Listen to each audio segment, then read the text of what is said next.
on previous space shuttle missions. We call them solids because of the type of propellant inside. If you were able to look in, you would see a mix of ammonium perchlorate, aluminum powder, and a binding agent called polybutadiene acrylonitrile. It's your expert vocabulary word for the day. Now, as these are firing, they're providing more than 90% of the steering and 75% of the thrust as SLS makes its way uphill.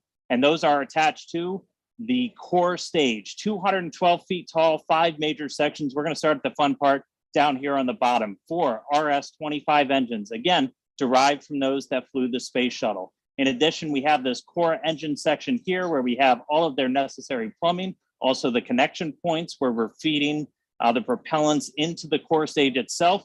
And as these are firing, each one providing up to 500,000 pounds of thrust during operation, consuming 1,500 gallons of propellant every second as they go uphill. Now, these are liquid rocket engines, which means you need a fuel, about 500,000 gallons of liquid hydrogen, and an oxidizer, about 200,000 of liquid oxygen up here. That hydrogen gets fed through feed lines down at the bottom of the tank here. The oxygen coming from these two feed lines you see running down out of this, the intertank section.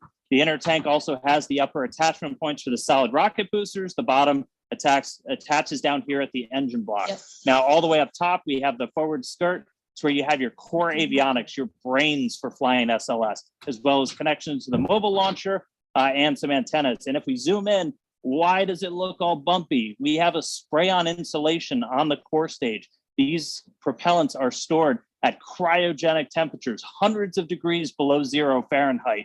And so we have to try and keep them as cold as possible. Now, underneath this upper skirt, we have the second stage, the interim cryogenic propulsion stage, or ICPS. This is a modified upper stage from the Delta IV family of rockets from United Launch Alliance. Single RL-10B-2 engine, also propelled by liquid hydrogen, liquid oxygen. This is used for our in-space propulsion maneuvers. Critically, that translunar injection, which is going to give us the energy to go beyond low Earth orbit and head out to the moon. Altogether, that's the Space Launch System. It's going to be making its first flight, hopefully today. It's going to be a heck of a show. Let's get back to the countdown. I'll send it over to you, Megan. Thanks, Dan. 1 hour, 37 minutes and counting until our 2-hour launch window opens tonight. The Space Launch System rocket and Orion spacecraft together, standing just taller than the Statue of Liberty at Launch Pad 39B. It's the culmination of years of development and thousands of tests. Here's a look at its path to the pad. The Space Launch System is really the backbone of the Artemis missions. It's the truck. It's the big carry vehicle. It allows us to carry both crew as well as the equipment that we need to live and work on the moon. 60 years ago, NASA was in a race to get to the moon. This time is more than just a race. It's about establishing a long-term presence. Can you imagine rolling the Statue of Liberty out to put in the pad? That's what we're doing. It will lift up from Earth with more power than Saturn V, which was the first vehicle to take us to the moon. Artemis is our next giant leap.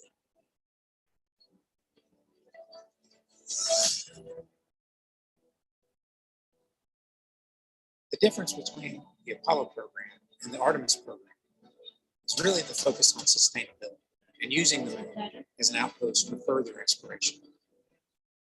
This time, we're going back to learn how to live and work on the moon. The Space Launch System really is a culmination of our knowledge for 60 years of building rockets.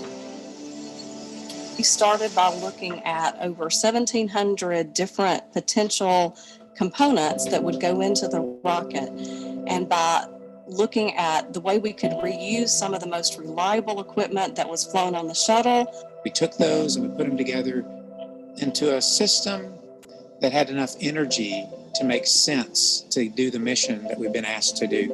We're moving from low Earth orbit, like you see in the International Space Station today, to moving beyond that, to taking the next step in exploration. It's 322 feet tall. It's got 700,000 gallons of cryogenic propellant in the core stage alone. It can produce 8.8 million pounds of vacuum thrust. The Space Launch System is really a national rocket, a national asset too. We have worked with contractors as well as with our NASA experts our science and engineering department, our safety and mission assurance team. To get the Space Launch System designed, developed, and produced, it has taken thousands of companies across the country. It comes together by train, it comes together by plane, it comes together by barges. So all of that culminates at the Kennedy Space Center for the launch of the first Artemis mission. Everybody has worked together to ensure that we have a safe and reliable rocket. At NASA, safety and testing is extremely important because ultimately this rocket isn't meant just to carry cargo, it's meant to carry people. It takes all types of education, all types of backgrounds, all types of diversity to do the things we do, and it'll be great to see a diverse crew land on the moon. Where the Space Launch System comes in is providing that reliable transportation so that we can start flying these rockets on a routine basis to take people and to take payload to that outpost, the moon, and also the gateway system. To have a generation who've never seen deep space exploration, and this will give them an opportunity to see that this is something that they can potentially do themselves. It's going to be a paradigm shift for NASA. We're going to be back to looking at things that nobody's ever done before.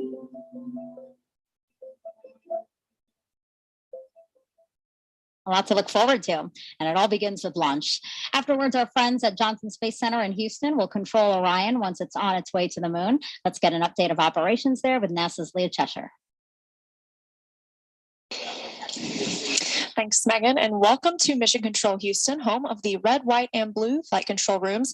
Today, we're in the white flight control room, which is just across the hall from where you usually see us in the International Space Station flight control room, like this morning when we conducted a spacewalk outside the space station. Now, this white flight control room has been used before during some space station missions, plus commanding Boeing's Starliner. Previously, this room was used for space shuttle missions and was renovated in 2014 to support our use with the Artemis program. Today's flight director is Judd Freeling, a flight director of 11 years who will lead the team through the ascent portion of the mission. After Freeling's shift today, flight director Rick LeBrode will lead the team through the rest of the mission all the way to entry and splashdown when Freeling will step in again. Other console members will be monitoring the various systems on Orion, like propulsion, solar arrays, and trajectory, and they arrived on console about 5 hours ago. And you might also be surprised to learn that there is indeed a Capcom, or capsule communicator, on console today as well. While there are no crew on board, Jay Marshke and other capsule communicators will be training throughout the mission in preparation for Artemis 2 and beyond. The Capcom is the single person in the room who speaks with the crew, gathering info from mission control team and keeping streamlined communication with the astronauts in space. We're counting down to liftoff when teams here will really jump into action and monitor the first Artemis flight, sending Orion further than any crew-rated spacecraft has gone before. But for now, Megan and Kayla will send it back to you at Kennedy Space Center to keep walking us through the events of the day. Well, you just heard Leah remind us that no one is inside Orion today. Again, it's because Artemis 1 is a flight test to prove we can safely return crew from lunar orbit on Artemis 2. And when we launch the first crewed mission, NASA has a very diverse and talented core to choose from, including Kayla here. We're looking at video now of some of your friends who got to go to the pad. That looks fun. Yeah, it's always so exciting to see the rocket on the pad because you know you're getting close to launch. So we're all just really excited to see how this test goes today. I wish I could have gone out there with them. You and me, what happened? We didn't get our invite. And I thought this was fun too. Some of your friends also got to fly over the pad in T-38s. Here's video of that now, incredible video. So these flyovers were common during shuttle, right? Yeah, and we still try to do them whenever we can. We actually use the T-38 jet as a training platform. It's a chance for us to practice making real-world decisions in a high-risk environment, practice working as a team, and a good analog for spaceflight. Okay. But we also like to fly by the pad when we can, when we have a rocket out there. It's a way of saluting and thanking the team for all the work it took to get to this moment. That's great. Yeah, a worthwhile thing to do because, yes, the team has worked so hard to get to this moment. And you spoke about training. Has training already started for Artemis 2 for you guys? We've been developing the training, but the crews aren't assigned yet. So they're not in dedicated training flows yet. But our team at Johnson Space Center, where we train for human spaceflight, are working on all of the things that we're going to need to teach the crew and the best ways to go about that. Once we get that crew assigned, they'll be straight into training right up until launch day. Awesome. Cool. All right. I can't wait to hear who gets assigned. And the absence of crew today doesn't mean Orion is empty. There are plenty of other interesting things flying on Artemis 1, including several technology demonstrations and science investigations we're going to show you throughout the broadcast. There are also some mementos like these seeds that we have right here, right, Kayla? Yeah, we have an example of the moon seeds that will be flying as part of this mission today. And the idea actually comes from an Apollo 14 astronaut, Stuart Roosa, who flew seeds with him to the moon, hundreds of them, and then brought them back to Earth. And then they were planted all over the country and the world, and they're called moon trees. And so we're kind of carrying on with that idea on Orion for this launch. Yeah, I love that. And the seeds that are flying on Artemis 1, it's going to come back and they're going to distribute it to a number of organizations through NASA's STEM program. So it's really a neat idea. And so these moon seeds are part of what's inside Artemis 1's official flight kit, along with more than 10,000 other mementos, like this Apollo 8 commemorative medal you see here, a nod to 1968 when humans first orbited the moon, and a bolt from Apollo 11, 1969, when humans first landed on the moon. Those items are on loan to us from the National Air and Space Museum, and once back on Earth, will be exhibited there, so you can check them out. There are also a variety of flags, pins, and patches like these Artemis 1 patches that will be distributed to people who contributed to this flight. Now, NASA spacecraft, both crewed and uncrewed, have carried mementos like these since the 1960s. Astronauts are also allowed their own personal flight kit. So I was wondering, what did you bring with you for your Crew 3 mission? I actually brought a couple of examples to show you. The moon seeds inspired me to share that I actually brought some vegetable seeds that's with awesome. me. So these are kind of fun. They're dragon themed. So I got dragon carrots and dragon beans since I went up on a SpaceX Crew Dragon vehicle. Sure. And then of course, I think the most important, meaningful thing to all of us is usually pictures of our family and friends. So have like a picture family. of me and my family at my sister's wedding. Friends backpacking in Alberta, Canada, and then my in-laws together on a family vacation. And I also brought some flags, some American flags, and then United States Navy flags since I'm a naval officer. So things like that, I think it's just so human to want to bring stuff with you, right? Souvenirs, who doesn't love that? Yeah, absolutely. But I think for most of us, pictures of our family and friends, things that connect us back home are the most important. Yeah, 6 months might not sound like a long time for people, but it is, right? Wouldn't you say? You're also so far, it's nice to have those tangible things that remind you of home. Absolutely. Yeah, really important for us. Cool. Thank you for bringing those. It was really fun to look at. All right, 1 hour, 27 minutes and counting until launch. And we have our first questions from social media. So let's take a look at the clip here. Kayla, you're going to notice a familiar, handsome face. Hey there, I'm Chris Evans, and I play Buzz Lightyear in Pixar's Lightyear movie. I was wondering, when we fly future Artemis missions with astronauts, how many people can fly on board the Orion capsule at once? My nephew's probably asleep, but he's a big Buzz Lightyear fan, so he's probably going to enjoy watching that question tomorrow. But we can get 4 astronauts in the Orion space capsule. It's a little bit bigger than the Apollo capsule, about 30% more habitable volume. And so instead of supporting 3 crew for about 2 weeks, Orion can support 4 crew for about 21 days. Okay, good first question. Let's take a second question now. Can a microbiologist be an astronaut?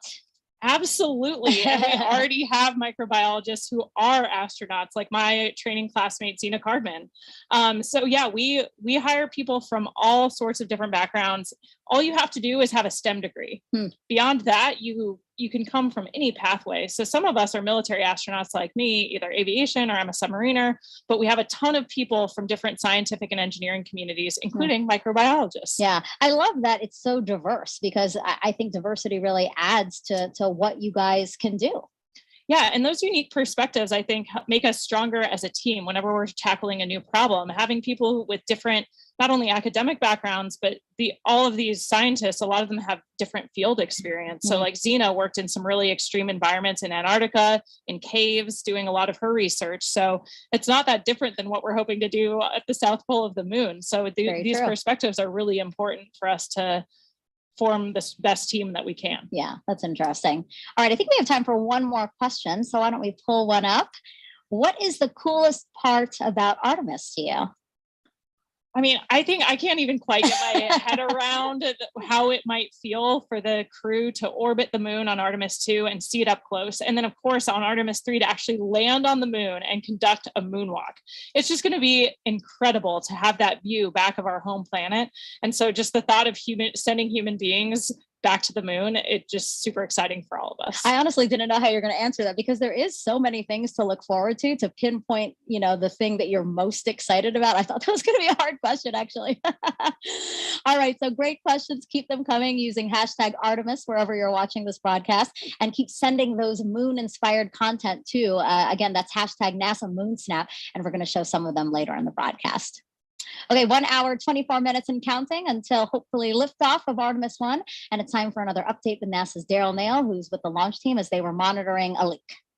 Yeah, that's right, Megan. We're inside the firing room number 1 here at the Launch Control Center at the Kennedy Space Center. And currently we have an update on that red crew, which went out to the pad to torque down some bolts on a leaky hydrogen replenish valve for the core stage. And that update is that the red crew has departed the blast danger area. They have completed their work. They got to go at 10 p.m. this evening, 10 p.m. Eastern time, to go out and conduct work that took roughly an hour from the time they were given the go till the time they left the blast danger area. The technicians, 2 technicians and 1 safety representative, did the work out at the pad on the replenish valve. And now that they are on their way back, the team is now examining the work and whether or not that leak is still there. What we do know is, you may have heard me mention that this put the liquid hydrogen tank into stop flow, and as a result also stopped a required 90-minute engine bleed for the liquid hydrogen side. Teams have come to the conclusion that only a 45-minute bleed is required at this point. They can resume the bleed at the point that they left off, and it'll be enough to meet that requirement for launch. You're looking now at a graphic where we're tracking the core stage fill rate. We did this earlier this evening. Took about 4 hours and 20 minutes to fill the core stage. You can see on the left that the core stage liquid oxygen is at 100%. That's the same for the upper stage, and both are in stable replenish. As you can look to the right, though, you can see that we're at 97% for liquid hydrogen. The reason for that is because when we went into stop flow, that means that the replenish was no longer refilling the tank, and that liquid hydrogen was boiling off and draining some of the capacity out of that particular tank. So we've lost some liquid hydrogen. The plan is to resume, of course, the filling of liquid hydrogen, which goes into that into the liquid hydrogen tank on the core stage, and then vents out on that flare stack that you see to the right, where excess hydrogen is burned off. That's the latest here from Firing Room 1. Megan, we'll send it back to you. Thank you, Daryl. All right, let's go back inside our Apollo Saturn V Center now with NASA's Dan Hewitt. We last sent humans to the moon using the rocket behind you. Can you show us how we're going back now with Artemis? Absolutely. Thanks, Megan. So Artemis 1 is going to take us from planet Earth around the moon and all the way back. And I'm going to show you every step of the way. Like every great space mission, it starts with a launch. In this case, 4 RS-25 engines, 2 solid rocket boosters ignite, sending SLS and Orion into the sky. On the way uphill, we'll have a number of jettison events, things coming off the rocket. One of the most visible, these 2 large solid rocket boosters, a little over 2 minutes into flight, will break away. We'll also have the launch abort system come off once we're high enough, and then 3 fairings, which are protecting Orion's capsule and service module during the flight through the thicker parts of the atmosphere. Now, after the core stage has consumed its propellants, we'll hear MECO, main engine cutoff. Those 4 engines will cut off. The core stage will drop away, handing over propulsion duties to this, the interim cryogenic propulsion stage. Its first job is a perigee raise maneuver. Perigee just means the lowest point of your orbit. This will give us a nice circular path for Orion around our planet. While it's there, we can really check the spacecraft out, make sure everything from electrical systems guidance, navigation, and control, communications are all functioning before we commit it to heading to the moon. And we do that with this, the trans-lunar injection. This will be about an 18-minute firing on today's timeline. And this is done to give us enough energy to get out of low Earth orbit and make our way to the moon. Shortly after that, the ICPS will separate. It'll do a disposal burn, sending it around the moon and into an orbit around the sun. But from there on out, propulsion duties get handed over to the European service module. It's going to make a couple of outbound trajectory correction burns on the way out, critically testing that orbital maneuvering system engine, that large one on the very bottom that's going to be needed when we start making our maneuvers around the moon to get into what's known as distant retrograde orbit, or DRO. To do that, we're going to do the outbound powered flyby, dipping in about 70 or 80 miles off the lunar surface, really pushing with that large engine. That's going to slingshot us around. We're going to do a final orbit insertion maneuver, and then we will be in DRO, distant retrograde orbit, this dotted line right here. Distant, we're about 40,000 miles off the lunar surface, and retrograde, because the moon orbits the Earth in a counterclockwise fashion, we're going to be going clockwise, opposite retrograde. It's a very stable orbit, doesn't require a lot of energy to maintain your space there, really lets us put Orion through the paces, learn about using the spacecraft in deep space. But eventually it'll be time to come home. We'll fire up the engines once more, do a departure burn. This is what commits us from departing the moon and heading back home. We'll dip in close to the surface once more for the return powered flyby and execute correction burns on the return transit as we target a splashdown in the Pacific Ocean. Before that happens, the spacecraft separate. The European service module's job is done. It drops away to burn up, revealing the heat shield. This is goal number one for this flight, is testing that heat shield at lunar return velocities, because when we hit the upper atmosphere, we're going to be moving more than 20,000 miles an hour, heating that up to more than 5,000 degrees Fahrenheit. So really need to make sure that that can withstand that heat of reentry. After it makes it through, parachutes deploy, Orion splashes down in the Pacific.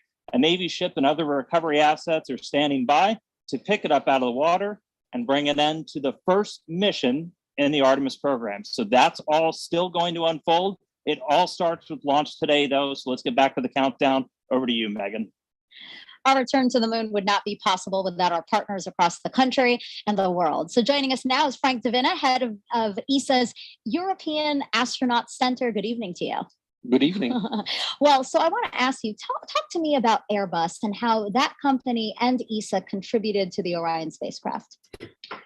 Well, Airbus is, of course, the lead manufacturer and integrator of the service module of our Orion capsule, and that will fly to the moon. So this is a very important part, of course, because without the service module, it's clear that we would not get to the moon or not be able to return from it. So it's a very important partner for ESA, but there are industries across Europe, not only Airbus, but across Europe, that are contributing to the service module in Italy, in France, Belgium.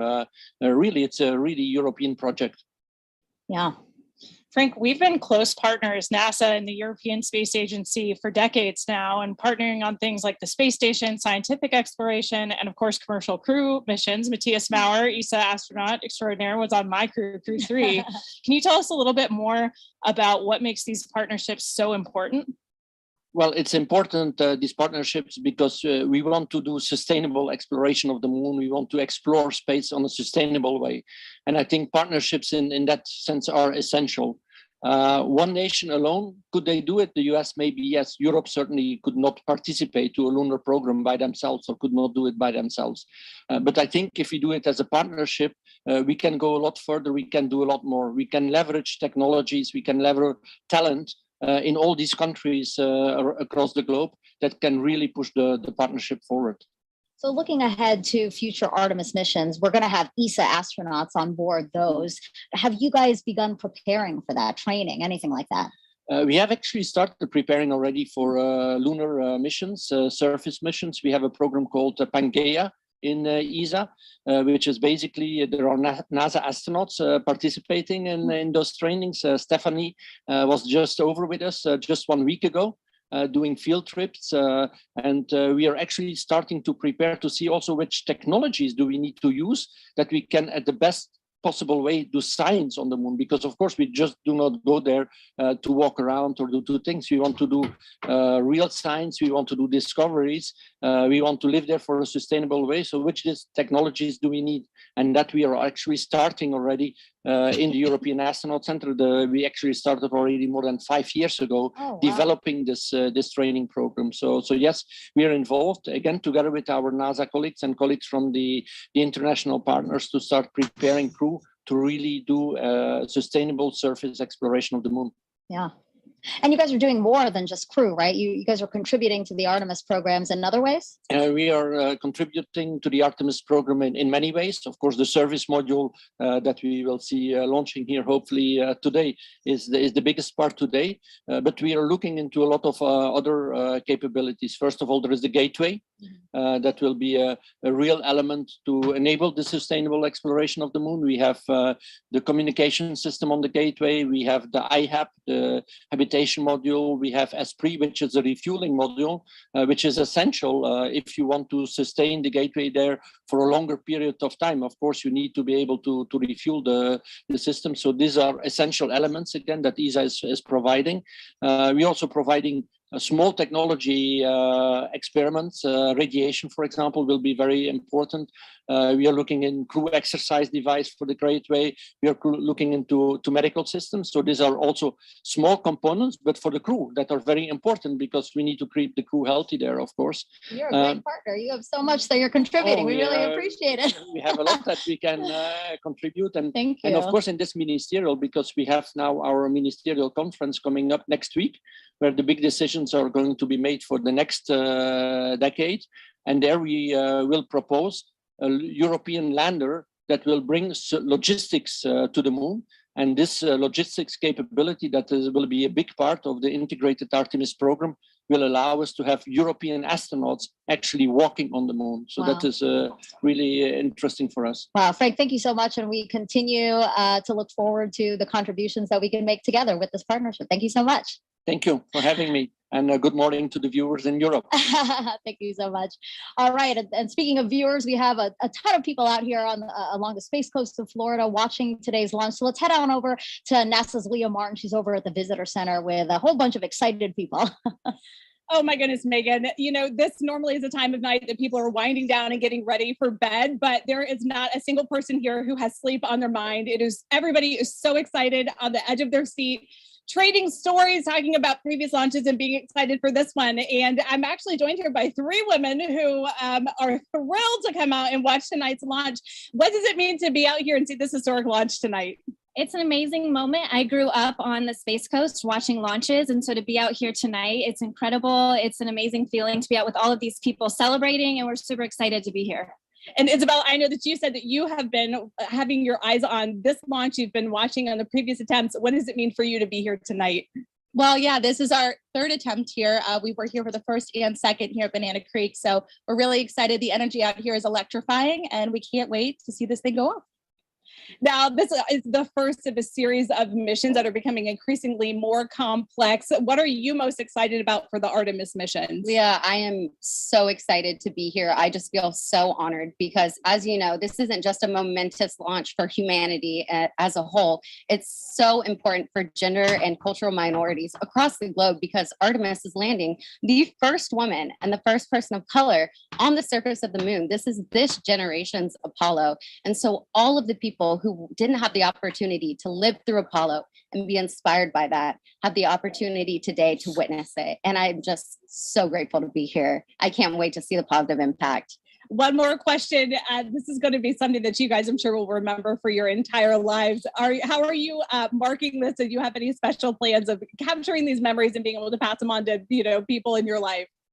Well, my son is growing up here. I didn't grow up here. And so he's going to grow up here on the Space Coast. And I just can't wait for him to just grow up with the Artemis missions. Well, Megan, we're out here. We have our eye to the sky and we can't wait to see it go. Back to you. Really great interviews. And wow, I saw that drone shot that we had showing all of the bleachers filled with people there to watch the launch. That was incredible.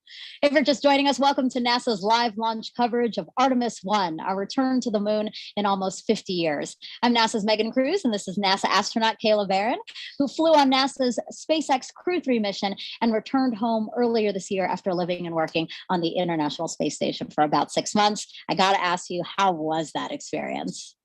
It was incredible. We had such an amazing time up there. The Expedition 66 crew was awesome. I've been saying since I got back that we're the happiest crew in the history of the space station, and nobody's been able to really challenge me on that yet. You guys look very happy in that photo. Oh man, we were just like a family up there executing an incredible mission. Some amazing science experiments. We got to do 3 spacewalks.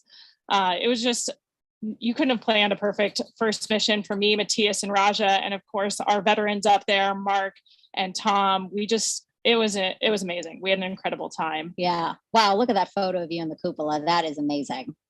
Yeah, the views are beautiful. It's just like every time you look out the window, it takes your breath away. Wow. And now here you are adding some valuable insight into Artemis-1.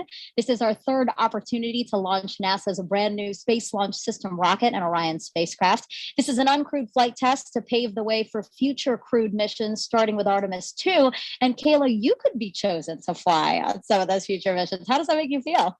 Honestly, it's a little unbelievable to me. I could barely imagine what it'd be like to go to the space station until I did it.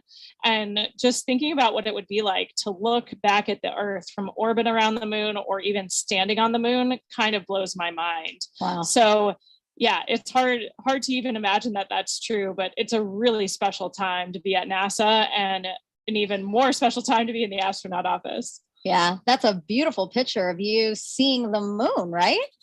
Yeah, that's a sort of a moon spotting adventure there. I've got binoculars. One thing that's really cool about seeing stars and the moon from orbit is you're not looking at them through the atmosphere. So you get these very clear views. And the moon is always super spherical. You never get these sort of slices that look kind of flat from Earth. Up there, you see it in 3D, it feels like. Wow. So yeah, I think we all sort of fall in love with the moon from space in a whole new way. Yeah.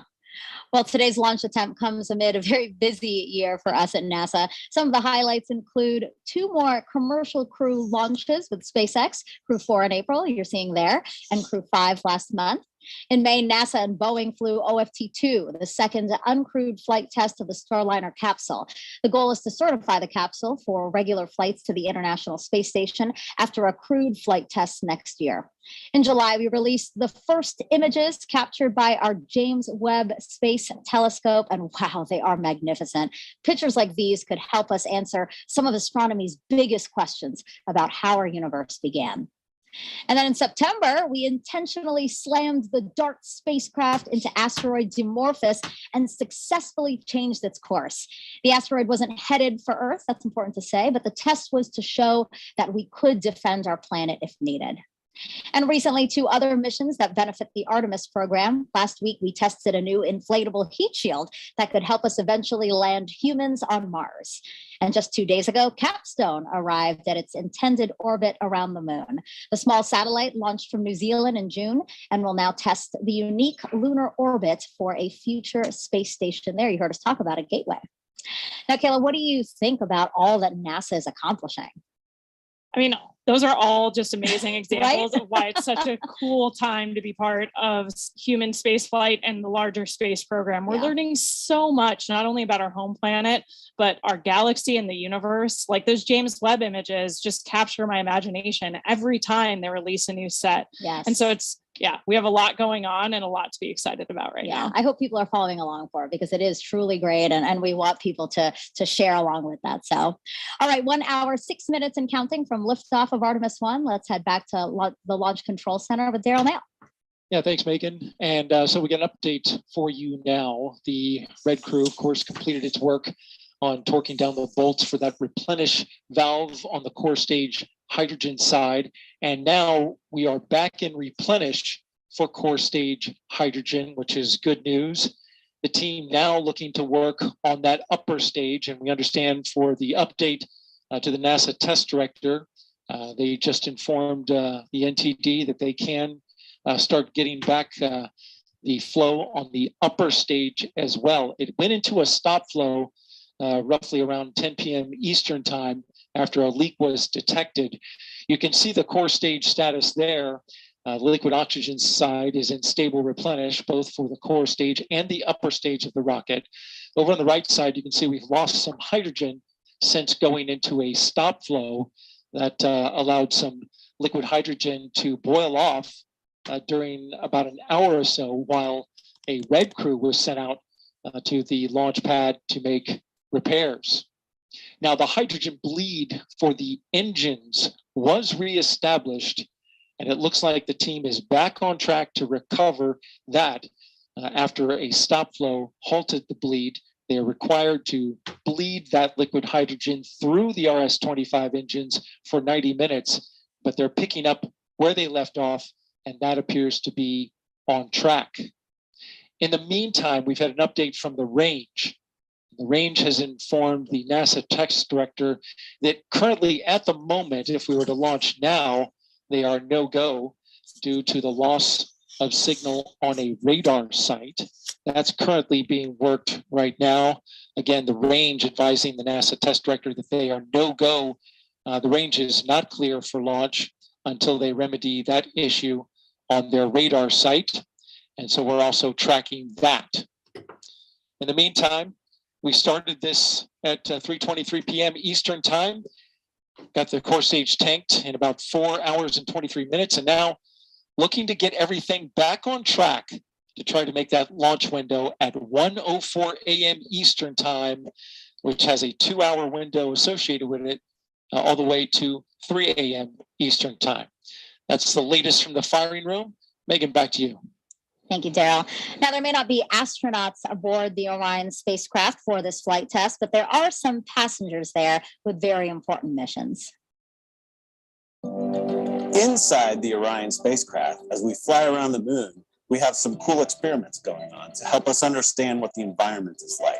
Although there's no humans aboard Artemis-1, we do have a few special passengers aboard that will help us pave the way for future Artemis missions. So there's basically 3 occupants riding. You kind of think about it like 3 astronauts. We have a moonican. We will also have 2 torsos that are learning about the moon and learning about the environment for our astronauts before they go.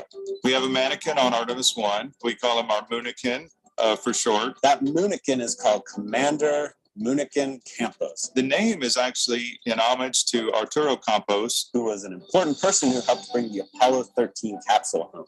The moonican will sit in the commander's seat, and it will wear a suit just like our astronauts will wear. Moonican Campos is actually weighted to simulate an actual human aboard the Orion spacecraft. So it will help us understand what our astronauts will experience as they go to the moon and home. The Orion Crew Survival System suit and the Orion seat were designed simultaneously to fit together as a seamless package.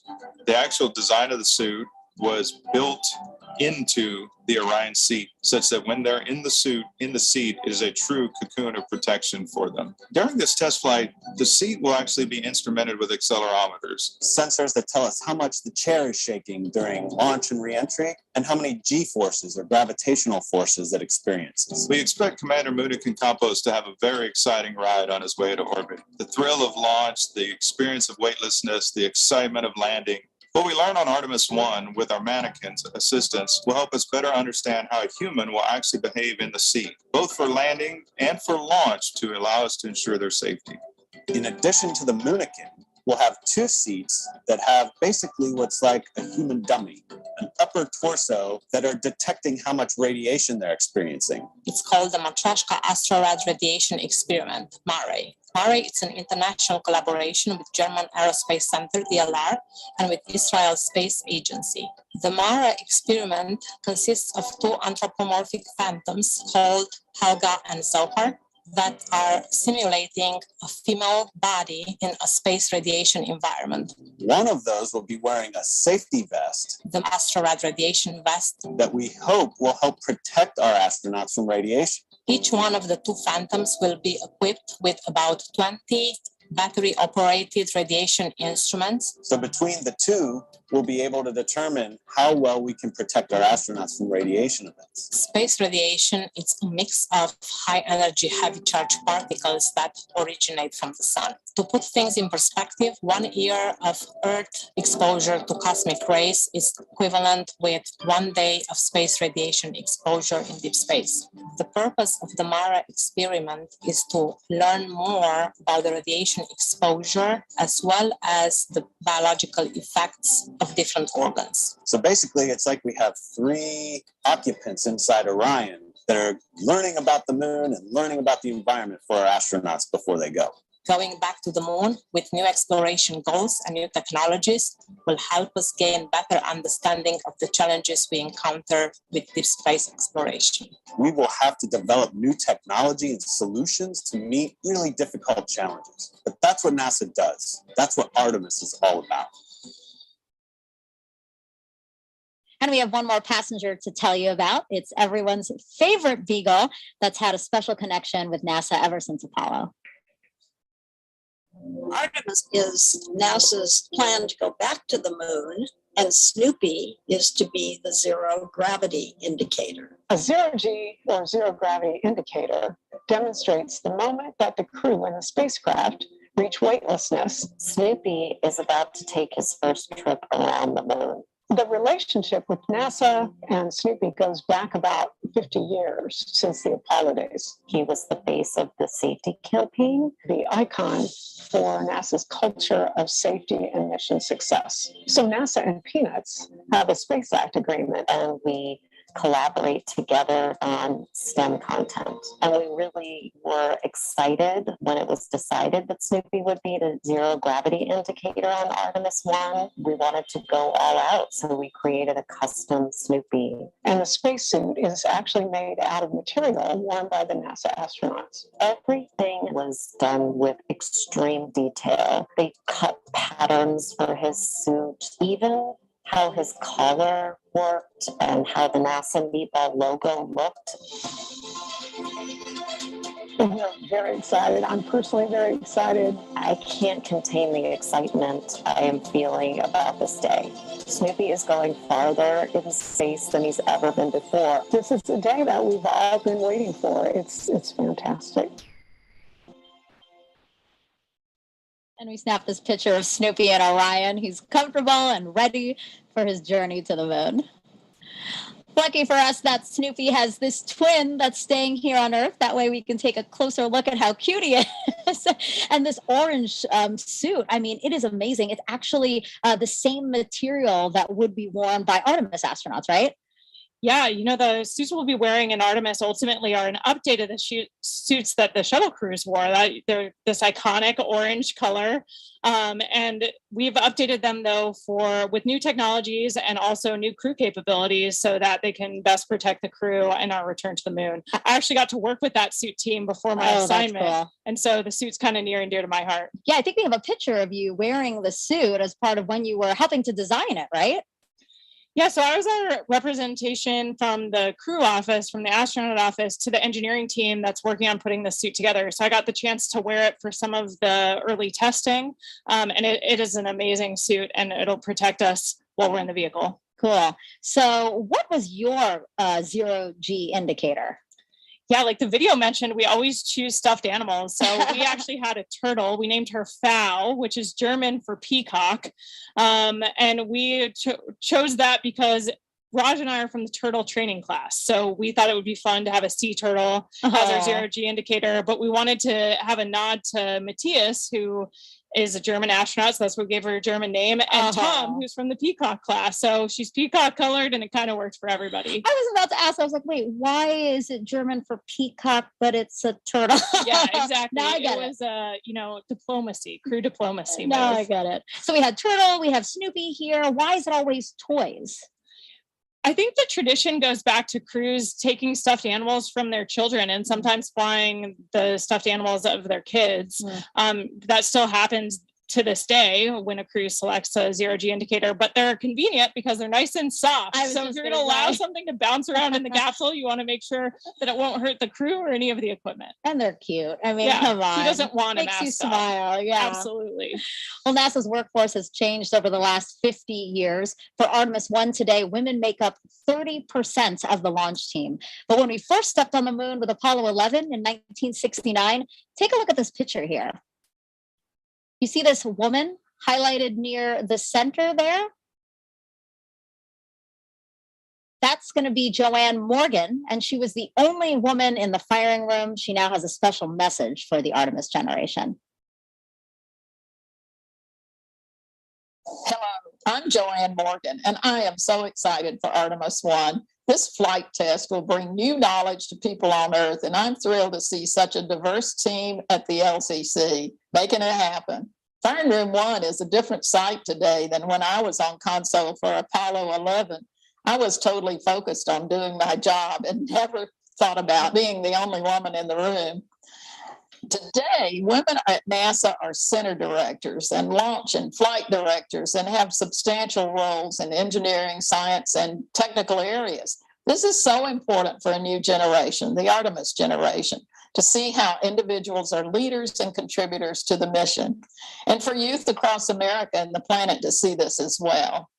After 50 years, it is gratifying to see this change, and I can't wait to see what you all accomplish together. New century, new generation, new mission to the moon and beyond. Godspeed, Artemis team and Artemis 1. I think it's so great that we know she's following along and interested in this mission too.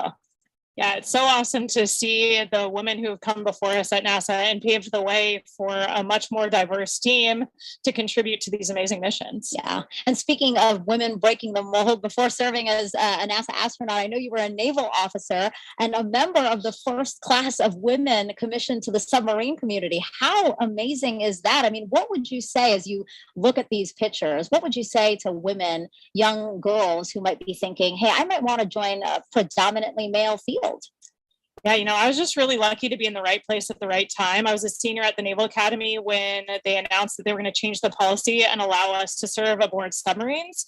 But even before that change happened, I knew that I was passionate about serving in that role and I was dreaming about it. So I think allowing yourself to really examine what your passions are and be brave enough to dream that you could actually do those things. I had awesome mentors who encouraged me along the way and told me never close a door on yourself.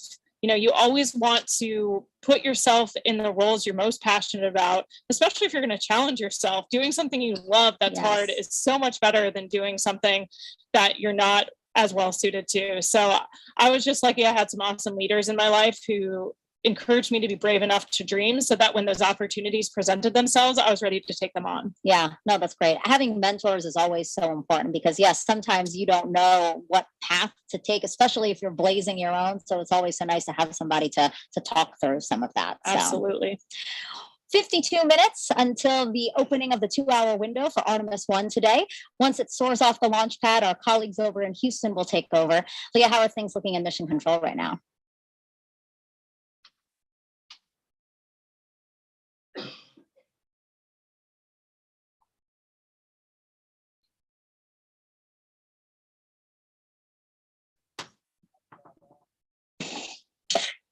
Hey, Megan, I'm here now, and thanks for joining us again here in the White Flight Control Room here at NASA's Johnson Space Center. So you might be wondering why Johnson Space Center will control the flight of Orion after liftoff, even though it's launching at Kennedy Space Center. And that's all about how our flight control centers are designed. Launch control is at Kennedy, while mission control is in Houston. And we also have the SLS Engineering Support Center at NASA's Marshall Space Flight Center. Ever since the Gemini 4 mission in 1965, all flights have been commanded from Houston after launch. So we have the infrastructure and the experience here at Johnson Space Center to work through long duration missions with, or in this case, without crew. Additionally, launches must be conducted over water rather than over populated areas, which makes Kennedy Space Center a prime location. Again, we're ready to jump into action once SLS takes flight, and this room will be staffed around the clock until Orion splashes down at the end of the mission. We're excited to continue that work today with Artemis 1 and throughout the Artemis program. But for now, we'll turn it back over to you, Megan and Kayla. Now, the fully stacked SLS and Orion system was rolled from the vehicle assembly building to the launch pad about 2 weeks ago. We captured this video of the 4-mile, 9-hour journey. It took a special transporter and a special team of people to make it happen. Hear from them what it's like to shoulder the weight of this moment. The crawler transporter is it's a machine that goes and picks up the mobile launcher, the SLS rocket with Orion. It's basically the cornerstone of the mobile launch concept. Without the crawler, you couldn't transport the mobile launcher and the vehicle from the VAB to the pad or the pad back to the VAB. And it was designed and built for the Apollo program, to move Saturn V to the launch pad. Since then, we've modified it and used it to move the entire shuttle program. And after the shuttle program, we did extensive modifications, and now it's to be used to move Artemis to the launch pad. The crawler is 136 feet long from end to end. It's 114 feet wide from the edge of the truck to the other edge of the truck. It weighs 6.6 million pounds. It has the power to do 2 miles an hour, but you never want to go that fast. Generally, we're around 0.83 for SLS. Artemis will be one of the heaviest loads we've ever carried and one of the tallest loads we've carried. I am exceptionally proud of our team. They're very talented, they're very committed, and they're just all around good team. I think any problem that crops up or anything that comes up, we'll fix it. We'll get moving again. And again, it starts right here with the crawler. So if we do our job and everybody else does theirs, then we're going to have a successful launch. We're going back to the moon. This is going to be just fantastic. Such an impressive team. And the crawler, Kayla, I mean, this is a certificate from the Guinness Book of World Records. Yeah, it's pretty cool getting the recognized for the heaviest self-powered vehicle in the world at 3,106 tons. That's amazing. Amazing. I know. We were just talking about how awesome the crawler is. I mean, it was retrofitted. It was created in the Apollo for the Apollo missions, and it was updated, modified for shuttle, and now it's been modified for Artemis. It's just really an amazing machine, and the people who keep it maintained and operate it. Like, I'm so glad that we could feature them today. Absolutely. All right. So we are 48 minutes and counting again from that opening of the 2-hour window we have today. Kayla, if you thought you were excited, you have got to check out this video here.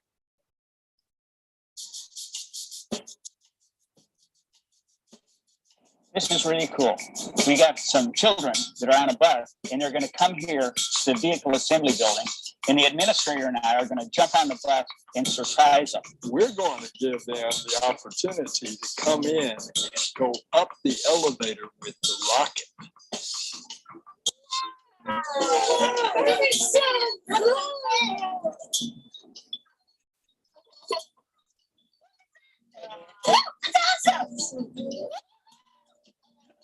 Hey guys, would you like to see a moon rocket? Because it is the future of our country, indeed the future of the world. And we saw what our space program does for science and technology and engineering and mathematics. We saw that in the Apollo generation. All right, guys, what do you think?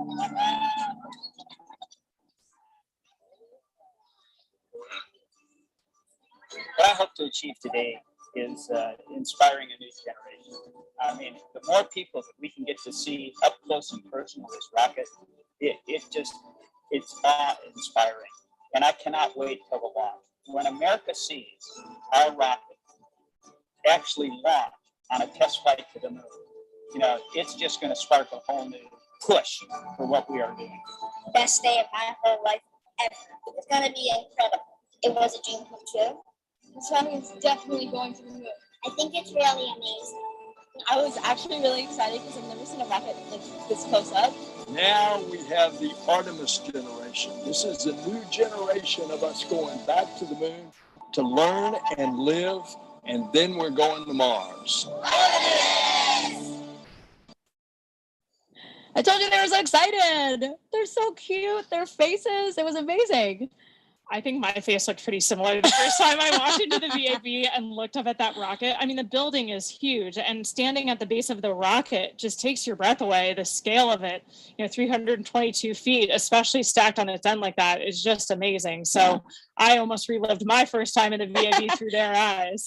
And it was really cool. There was this opportunity where they got to just ask any questions they wanted. I was there, so they were asking me questions. They were asking the administrator, Bob Cabana as well. And they just, hands shot up. They just had questions. And then sometimes I didn't really know the answer. And they're like, oh, it's this. And I was like, oh my God, they know so much and they're so interested in it. I mean, again, this is why we're doing this. This is part of the inspiring the next generation. Absolutely. Whenever I get a chance to interact with kids, kind of any age, all the way from elementary school up through college, the human spaceflight program, and Artemis in particular, I think really captures people's imagination and gets them interested in everything it takes to do something so daring and so complicated. Yeah. And actually, before we move on, an interesting note about the opening music in that video, it's an original composition called The Artemis Generation, performed by the Cooper Middle School Band percussion section of McLean, Virginia. And to continue to inspire the Artemis generation, NASA invited students to take part in a national essay contest, challenging them to imagine what it'd be like to lead a week-long mission to the moon's South Pole. Here's the first winner now. I gazed out of our moon pod window just before it was time to exit. My crew of 3 and I had been working for years to get here. Our crew consisted of a botanist, an engineer, a doctor, and me, an astrobiologist. We'd been picked because of how well we got along together, with our complementary STEM backgrounds and our naturally upbeat personalities. Houston, this is Artemis Crew 1, initiating airlock sequence, I said over my microphone. I looked at my crewmates, and as I stepped out of the pod, I felt so gratified, becoming the first woman on the moon.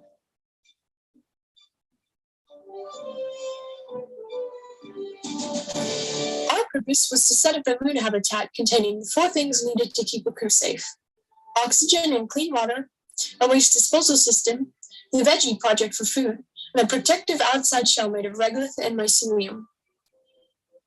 We will build it over the next week, and it will be used by other astronauts for years to come. Embarking on this incredible adventure, I couldn't help but be grateful to be given this opportunity to lead the most remarkable crew and to know that I was a part of the Artemis generation. So that was beautifully written by Taya Sauer of Laguna, California. And she was one of 3 essay winners. The 2 others were Austin Pritz of Walcott, Indiana, and Amanda Gutierrez of Lincoln, Nebraska. If you want to check out their essays, you can scan the QR code you see.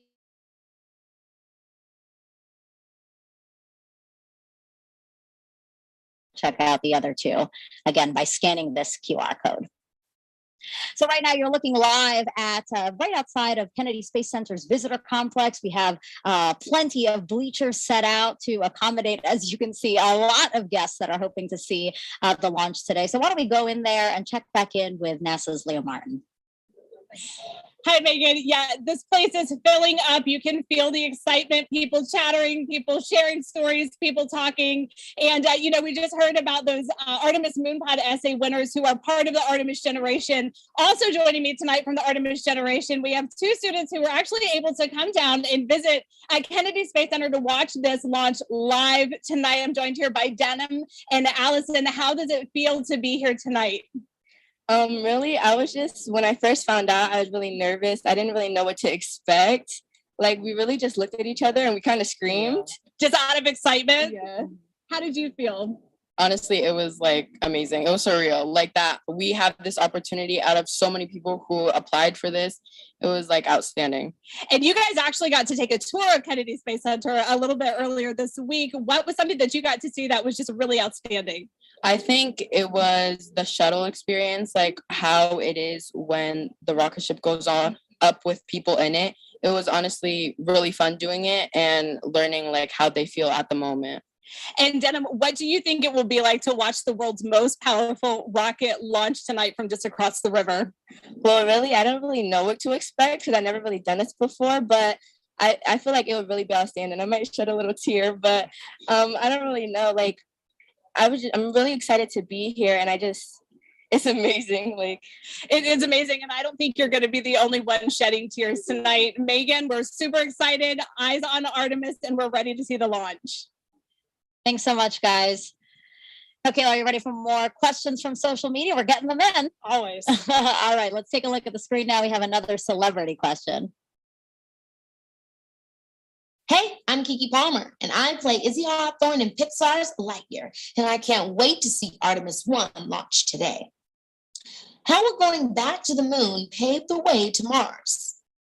Thank you, Kiki. Yeah, what an awesome question for tonight. I mean, the return to the moon is going to give us a chance to test all of the capabilities we need to operate on Mars. Mars is really far from home. It's going to take us 6 months just to get there.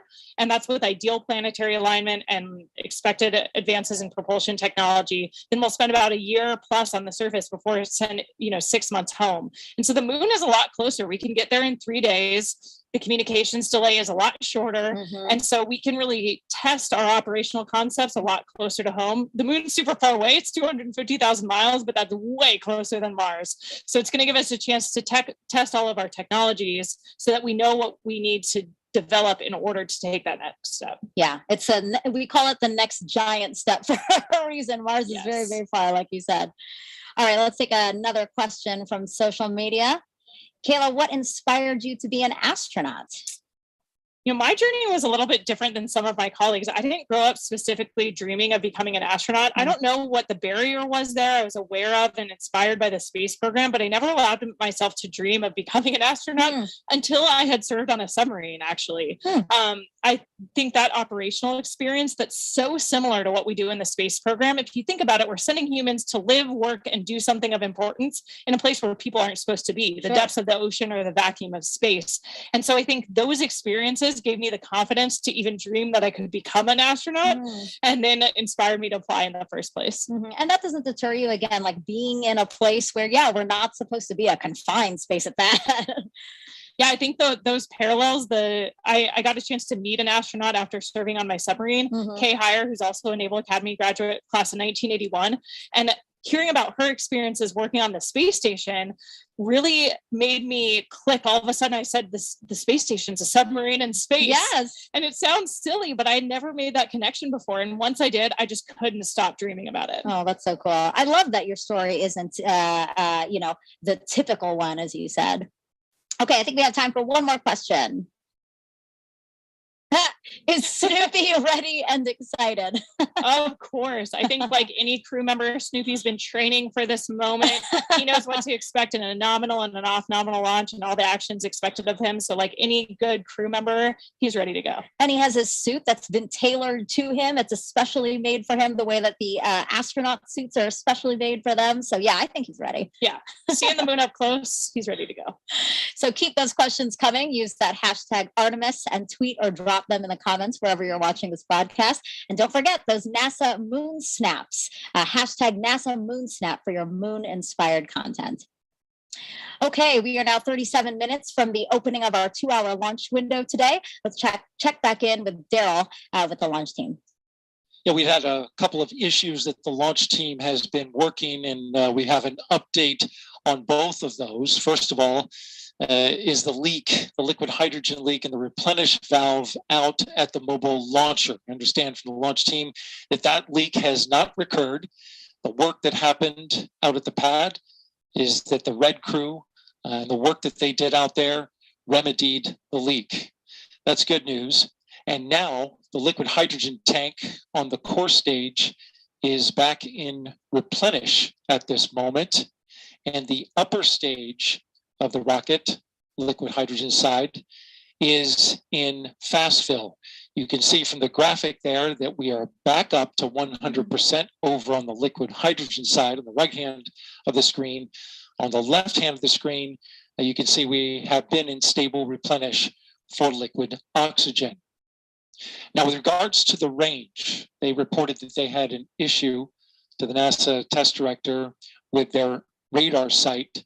Later found out that that was actually a bad Ethernet switch that was cutting out and not providing them the data. The range reported that they will swap out that bad switch, and they're currently working on that. They advised at the time, about a half hour ago, that it would take them about 70 minutes, or about 25 minutes into that work. They did just recently update the NASA test director to say that it's going to take them a little bit longer because they're going to need to re-verify this Ethernet equipment once they have it installed. Again, that work is ongoing, but at the moment, if we were launching right now, the range is no-go as a result of that bad Ethernet switch. The Dolly Loop file, which helps steer the Space Launch System through the upper atmosphere, has been uploaded to the rocket, and so we're good to go there in terms of other configurations that are ongoing. But we are continuing to monitor communications of the launch team about holding to the top of the window, currently slated for 1:04 a.m. Eastern time. But we do have 2 hours, and we have yet to see whether or not the launch team is going to be able to make enough adjustments in order to hit the top of that window. No slip yet, but we're monitoring their work, and we'll give you an update when we have it. Back to you, Megan. Thank you, Daryl. Really great news about that leak. Kayla and I actually said, wow, that's really great news. So we'll wait on your next update. Let's go back live now to Kennedy Space Center's visitor complex, where we have NASA's Dan Hewitt inside there with our new moon board. Dan, let's focus in on Orion now. It has 3 main elements, right? That's right, Megan. And Orion is the spacecraft that's going to be carrying our Artemis astronauts off of planet Earth and then returning them home. As you said, 3 major components. So we'll jump in here at the top with the first one, the launch abort system. This is a critical safety feature on Orion, designed to pull the capsule away from the SLS stack in the event of an emergency on the pad or the way uphill. And it does that using 3 solid rocket motors. The first one, the abort motor, can fire within milliseconds of automatically detecting an issue, pulling the capsule away to a safe distance. After that, the attitude adjustment motor. This one will fire. We can cancel out any rates, put us into a nice stable glide before we get ready to fire the jettison motor. This is the one that will actually take the launch abort system off of Orion, allowing it to then deploy parachutes and parachute down to safety. I will note the jettison motor, the only one that fires no matter what on a normal mission. It's going to fire once we're high enough in the atmosphere. And for Artemis 1, that is the only motor on this that is active. The attitude and abort motors are inert for Artemis 1. And that's all focused on protecting this, the Orion crew module. This is where you have your astronauts physically inside. In the capsule, you have everything you need to keep a crew safe, happy, healthy, thriving in deep space. You have a pressurized environment, seats, crew displays, toilet, everything that you need. On the outside, couple of critical features. On the bottom, the heat shield. Remember, this is goal number 1 for this mission, is testing that heat shield. It's an ablative structure made to survive that fiery reentry at the end of a mission. Along the outside, you see these small gray circles. Those are reaction control system thrusters. Orion can use that at the very end to control the yaw, pitch, and roll as it's hurtling through the atmosphere. We have windows. You need windows to look outside. 2 on the front, 2 on the sides, 1 in the side hatch, 1 up top in the very top docking hatch. Those are different layers of glass and acrylics for pressure and thermal control. We have a docking system, an uprighting system, parachutes, all for the very end of the mission. Third and final piece, down here at the bottom, the European service module. This has all of the propulsion assets for after SLS has done its job. Starting on the bottom, the large orbital maneuvering system engine. This is the one that's providing the most thrust for all of those key maneuvers around the moon. 8 auxiliary thrusters also around the aft and the bottom part of the service module to provide some additional push as well. And then 24 of these smaller reaction control system thrusters. They can be used for attitude control, which way you're pointing, as well as small translational maneuvers moving side to side. We flip the vehicle up. We see 4 solar arrays, each one 24 feet in length, altogether generating 11 kilowatts of electrical power for Orion systems. Inside the service module, you have tanks for things like the thermal control system, potable water when we have a crew on board, and also pressurized oxygen and nitrogen for an atmosphere, which gets fed through this umbilical here to the crew module, along with electrical lines That's also what's going to separate us at the very end of the mission. So that's Orion. It's going to be making its first flight around the moon on Artemis 1. Can't wait to see it, taking those selfies around our lunar neighbor. Send it back over to you, Megan. Thanks, Dan.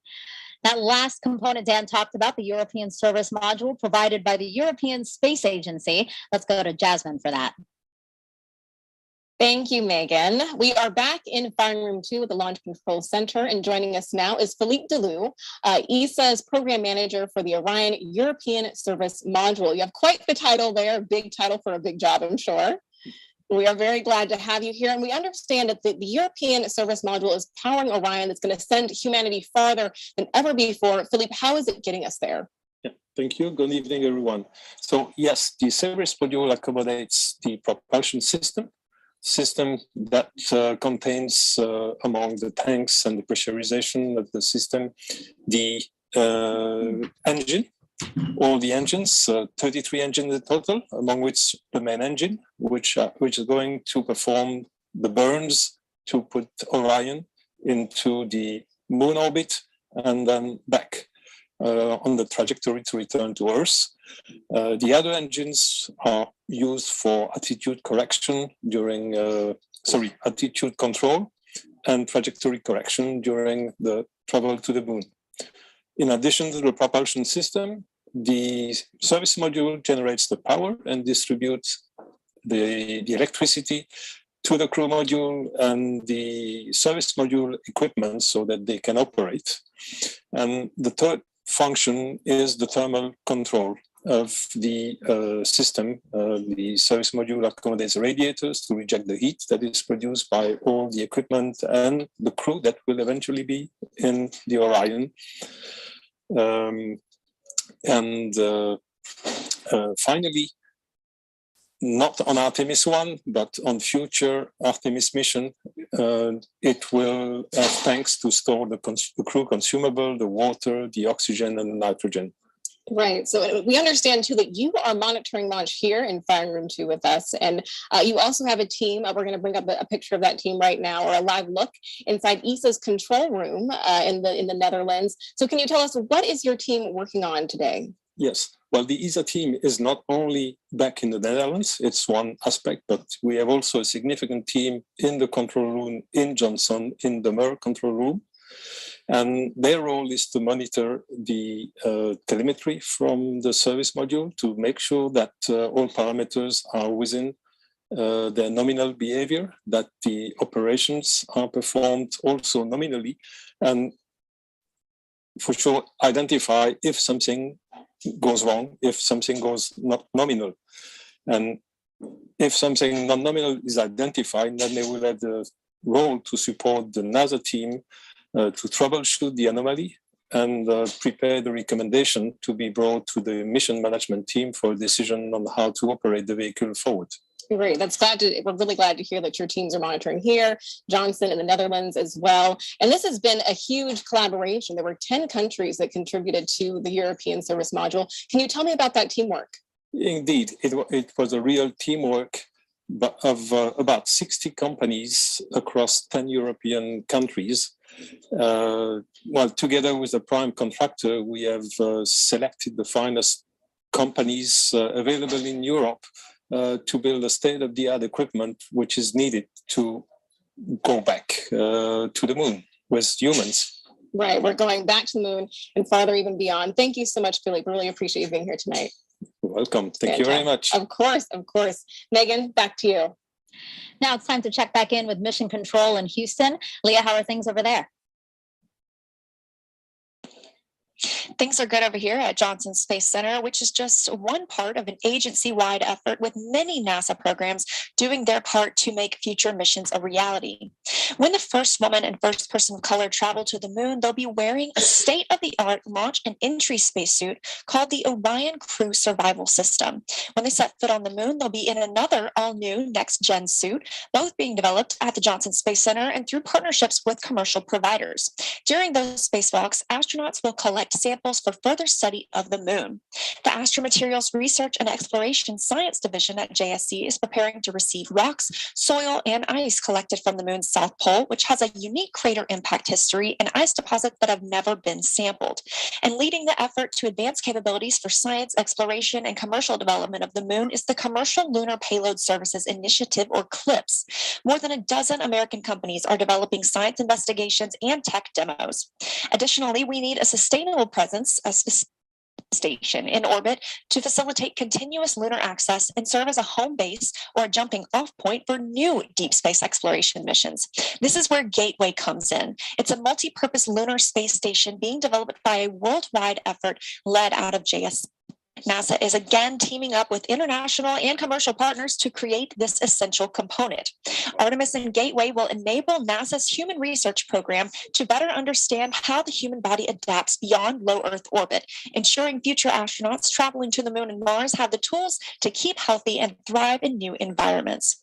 And with that, we're going to turn it back over to Megan and Kayla at Kennedy. Thank you so much. So Artemis will also facilitate new discoveries about the moon. So to tell us what we're hoping to learn, we have Sarah Noble here. She's the Artemis Lunar Science Lead. Great to have you here. Thanks. So tell us about what we know about the moon. Yeah, so we learned a ton about the moon during Apollo, right, from the samples and the data that we collected. In fact, we're still learning from those samples and data even today, 50 years later. But then since Apollo, we've actually been studying the moon mostly from above, learning about getting more of a global perspective on the moon that we really didn't have during Apollo. And so that's allowed us to ask a lot better questions and to understand where to go to find the answers to them. Now that we're headed back to the moon, sending human beings as part of the Artemis program, what are we hoping to learn that's new? Yeah, so we're going to an entirely different part of the moon for Artemis, right? During Apollo, we kind of landed almost in the same place, like 6 times, right? In the sort of central near side of the moon. But for Artemis, we're going to go explore a new part of the moon. We're going to go to the South Pole, which is some of the oldest rocks on the moon. It's the part of the original crust of the moon. And there's places there that are permanently shadowed, where we think that water and other molecules sort of get trapped, and we really want to understand what those are, and so that we can use them for both science and for as a resource. Sarah, we're also planning to land a rover at the South Pole of the moon in late 2024. Can you tell us about that? Yeah, absolutely. The Viper rover, the Volatiles Investigating Polar Exploration Rover, is going to go to land near the South Pole, and it's actually going to explore some of these permanently shadowed areas. It's going to dip into them, drill down, try to find out what that water is, what else is there, what form that water is, how much is there, so that we can really understand it both from a science perspective, and if we want to use it as a resource, we will understand how to extract it. So some people might say, we have all these rovers, we have access to machines that can do a lot of the work on the surface of the moon for us. So why is it important to return humans to the moon? Yeah, it's not an either or proposition, right? There are some things that robots are better at and some things that humans are better at. And it turns out that humans are much better field geologists. We're really much more efficient and better at that. Plus, we can do better. We can deploy more complicated instruments, and we can use tools in a ways that it's very difficult for robots to do. So we can collect better samples.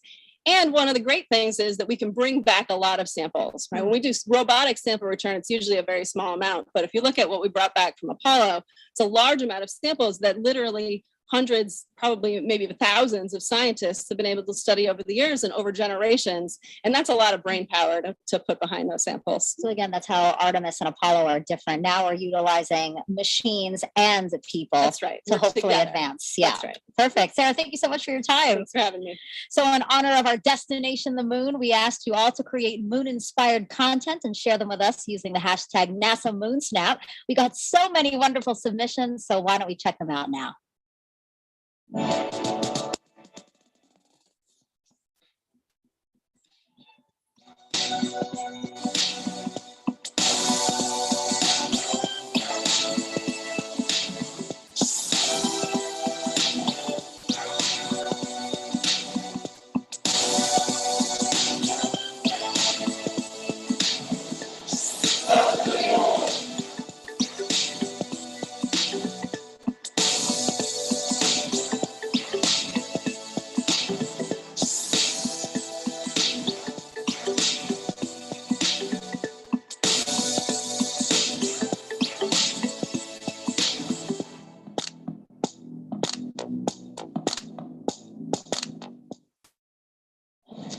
was a really cool look at all the different kinds of creations, recipes, and also art. And it was great to see what people submitted. Yeah, it's awesome to see the creativity out there and how people are engaging with this mission in so many different ways. Yeah. So I know that you didn't submit it yet, but you did create a moon snap, so to say. So why don't we take a look at that picture? Yeah, this is one of my favorite pictures of the moon that I was able to take from orbit. I think for me, it kind of reminds me of that iconic picture of moonrise or Earthrise from the moon from Apollo. And it's kind of that in reverse. I think there's something about seeing the moon from orbit around the Earth that makes it seem a little bit easier to imagine what it'd be like to have that view from the moon looking back at our home planet. Yeah, you should definitely submit that because that's an amazing photo. Did you take that yourself? Yeah, out of the cupola window of the space station. Wow, the resolution's great. The cameras we have up there are incredible. Yeah. It's awesome. So I haven't taken a moon snap, so I've had nothing to submit. So how do you feel about creating a moon snap with me? Let's do it. All right, well, take that, if you don't mind lifting it up, and we're just going to snap a photo here. Oh, lighting. Perfect. So I just created a moon snap. I love it. I'm going to share it. And again, this is just to encourage people to really get involved in this mission. So we will continue to collect and share those photos. So again, if you have a NASA moon snap, just use that hashtag. Okay, Artemis 1 comes amid a very busy year and exciting year at NASA. Some of the highlights include 2 more commercial crew launches with SpaceX, Crew 4 in April, and then Crew 5 last month. In May, NASA and Boeing flew OFT-2, the second uncrewed flight test of the Starliner capsule. The goal is to certify the capsule for regular flights to the International Space Station after a crewed flight test next year. In July, we released the first images captured by our James Webb Telescope, and oh my, those are really beautiful, fascinating photos, and they're going to really help us answer some of astronomy's biggest questions about how our universe began. And then in September, we intentionally slammed the DART spacecraft into asteroid Dimorphos. Boom, look at that. And we successfully changed its course. The asteroid wasn't headed for Earth, but the test was to show we could defend our planet if needed. And recently, 2 other missions that benefit the Artemis program. Last week, we tested a new inflatable heat shield that could help us eventually land humans on Mars. And just 2 days ago, Capstone arrived at its intended orbit around the moon. The small satellite launched from New Zealand in June and will now test a unique lunar orbit for a future space station there. Artemis 1 heralds a new era in the history of human spaceflight. It marks a pivotal next step in humanity's return to the moon, ushering in a new generation of astronauts, technology, and research. This critical flight test sets the course for a bright future at the moon. It represents our ability to safely send Artemis astronauts and critical hardware to lunar orbit. Humanity will experience Artemis in different ways than we did Apollo. We will explore new areas of the moon with 21st century materials, technologies, systems, and operations. Gateway will be humanity's first space station to orbit the moon, built with next generation technology. Gateway will not only provide a deep space outpost for future lunar expeditions, it will also serve as a station for landers, experiments, and supplies. Starting with the core power and habitation elements, Gateway will grow with increasing capability as international partners contribute new habitat and refueling modules, observation windows, external robotics, and more. Gateway will enable longer stays and more science to be conducted on and around the moon than ever before. And one day, it will help set the stage for missions to Mars. A highly skilled, diverse core of astronauts will be selected for Artemis missions, including the first woman and first person of color to step foot on the moon. Aboard Gateway, the crew will conduct exciting research from their unique deep space vantage point. Gateway will also be a transfer station for astronauts to board innovative human landing systems that will ferry them to and from the lunar surface for exciting scientific expeditions near the South Pole. Once on the moon, Artemis astronauts will use expertise in fields like biology and geology to conduct groundbreaking research in modern spacesuits using advanced tools. They will drive new rovers to investigate the lunar terrain and unlock some of the greatest mysteries of our solar system. Artemis 1 cements our capability to send astronauts and cargo to the moon for years to come. We're going back to the moon. We are Artemis. As we approach the opening of our 2-hour launch window, we have a special musical performance for you. America the Beautiful, played in honor of the flight test by the Philadelphia Orchestra and Yo-Yo Ma.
A truly beautiful performance. It really has me feeling quite emotional right now. Yeah, perfect tribute for tonight's launch. You know, it's just, it gives me a sense of pride, really, to just remember that our country continues to lead our nation in space exploration. So, and as such, the White House is closely watching this historic launch.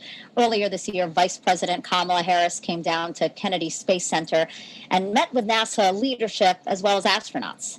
She also toured our facilities where teams are working on hardware for future Artemis missions. Before leaving, she signed a piece of the Orion spacecraft that will fly on Artemis 3. She's doing it right there, which will return astronauts to the lunar surface. Okay, Kayla, time for more social questions. So let's take the first one. You know now the drill. It's going to be a celebrity question. So let's take that. Hey guys, I'm Jack Black and I'm super excited for the Artemis 1 launch today. I was part of a little movie called Apollo 10.5, A Space-Age Childhood, and I have a few burning queries. Question the first, how is Artemis different than Apollo? Artemis is different than Apollo because we're returning to the moon, but this time we're going to stay. So rather than a short visit where we can do some amazing science, but it was pretty limited by these short visits, kind of a small area of the moon, we're going to the South Pole and we're going to learn how to live there long term. So we're going to be building habitats. We're going to have rovers. We're going to have all of this infrastructure on the moon supporting scientific discovery, but also that next big step to Mars. I love seeing celebrities also take part and ask questions because it really shows that this is something that's captivating a lot of people. So that was really fun to see Jack Black. Also, query the first. That was funny. All right, let's go to the second question. How does it feel in space?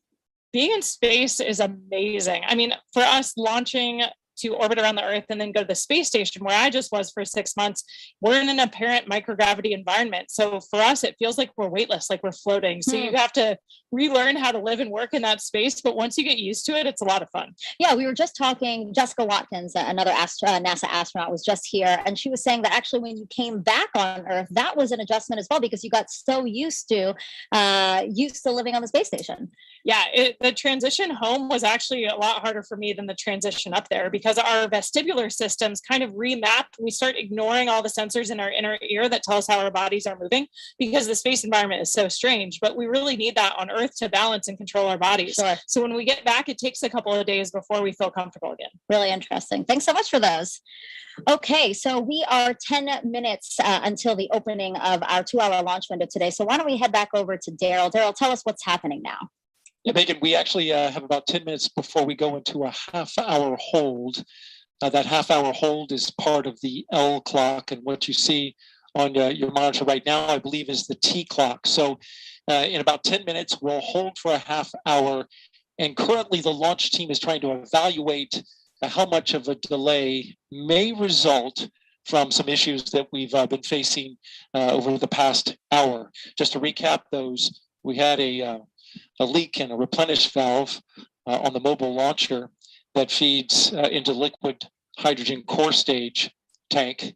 That's been resolved. The leak has been fixed, and we're moving forward. Currently, the upper stage of the rocket for liquid hydrogen is roughly 78% at the moment. So that is tracking. Progress continues there. The core stage has been topped off, and now both liquid oxygen and liquid hydrogen are 100%, along with the upper stage of the liquid hydrogen side of the equation. So we're just waiting on the complete tanking of the upper stage liquid hydrogen. Now, with regards to the range issue that we had, we just got an update from the range, the 45th Space Wing officer reporting in to the NASA test director that the Ethernet switch has been replaced. This problematic switch took down their ability to see radar from one of their assets, which is key in getting acquisition and signal for the flight termination system if it were to be needed. Of course, this is a critical system that has to be tested before we can launch. So at the moment, we're looking still at a 1:04 a.m. Eastern time launch, but it is pretty clear from the work that is ahead that it looks like we're going to slip into that window. How much exactly, we don't have an accurate calculation from the launch team as of right now. But of course, we're anticipating that. So for the moment, you see on your clock now, we are in the T-minus 10-minute hold. We just entered that. And now roughly we're looking at 28 minutes to resume terminal count. The launch team will assess what work needs to be done, how that syncs up with the range getting back online with their equipment, and then we should have a new T0 for you soon. That's the latest from Firing Room 1 here at the Kennedy Space Center. Megan, back to you. So things are obviously still very dynamic. We're going to come back to Daryl as much as possible. Now, to understand where we are going, we have to know where we have been. To do that, we spoke to some of the special few who walked on the moon and those who sent them. We choose to go to the moon in this decade and do the other things, not because they are easy, but because they are hard. Because that goal will serve to organize and measure the best of our energies and skills. It's been 50 years since we've been to the moon, and we've got a great program called Artemis. We're going back. The Apollo program was a test for the American people that you can do what you set out to do. All it took was turning to it and making it happen. We are going for a mission to the moon at this time. Engines on 5, 4, 3, 2. All engines running. Launch commit. Liftoff. We have liftoff 49 minutes past the hour. I think the characteristics that I remember most of the Saturn V was the noise. The noise was enormous and it was almost impossible to communicate. We're go. Train tide. We're go. Tranquility Base here. The Eagle has landed. The landing to me was a great celebration. The nation was almost euphoric. That's one small step for man. One giant leap for mankind. There are so many things that we could eventually learn about our universe and the spacecraft that we use exploring.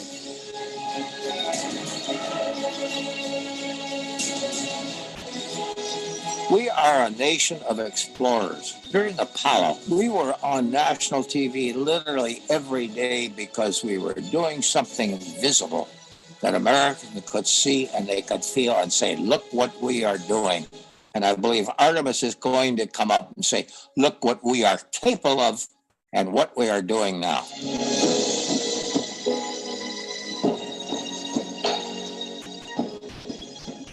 Artemis will stand on the shoulders of Apollo. They're going to have the eyes of the world on them when they start down this trail. The science of a space flight is one that will continue to inspire. Going to the moon generates technology, more communications, more computer technology, more sophistication in manufacturing that help us in everyday life. We have a generation that is ready, a generation with the technology, a generation with the education. Artemis represents the future in space. It is our next big step, and it is time to take it.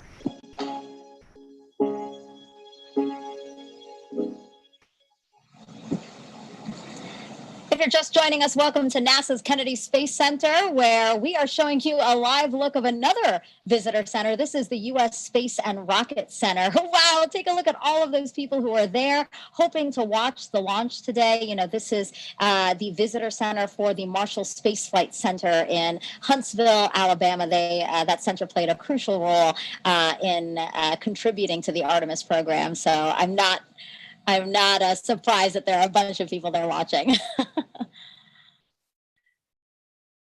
All right, so now we're going to go back to Leah Martin over at Banana Creek. Again, that's right outside of our visitor center, and she's with some other folks who came out to watch today's launch.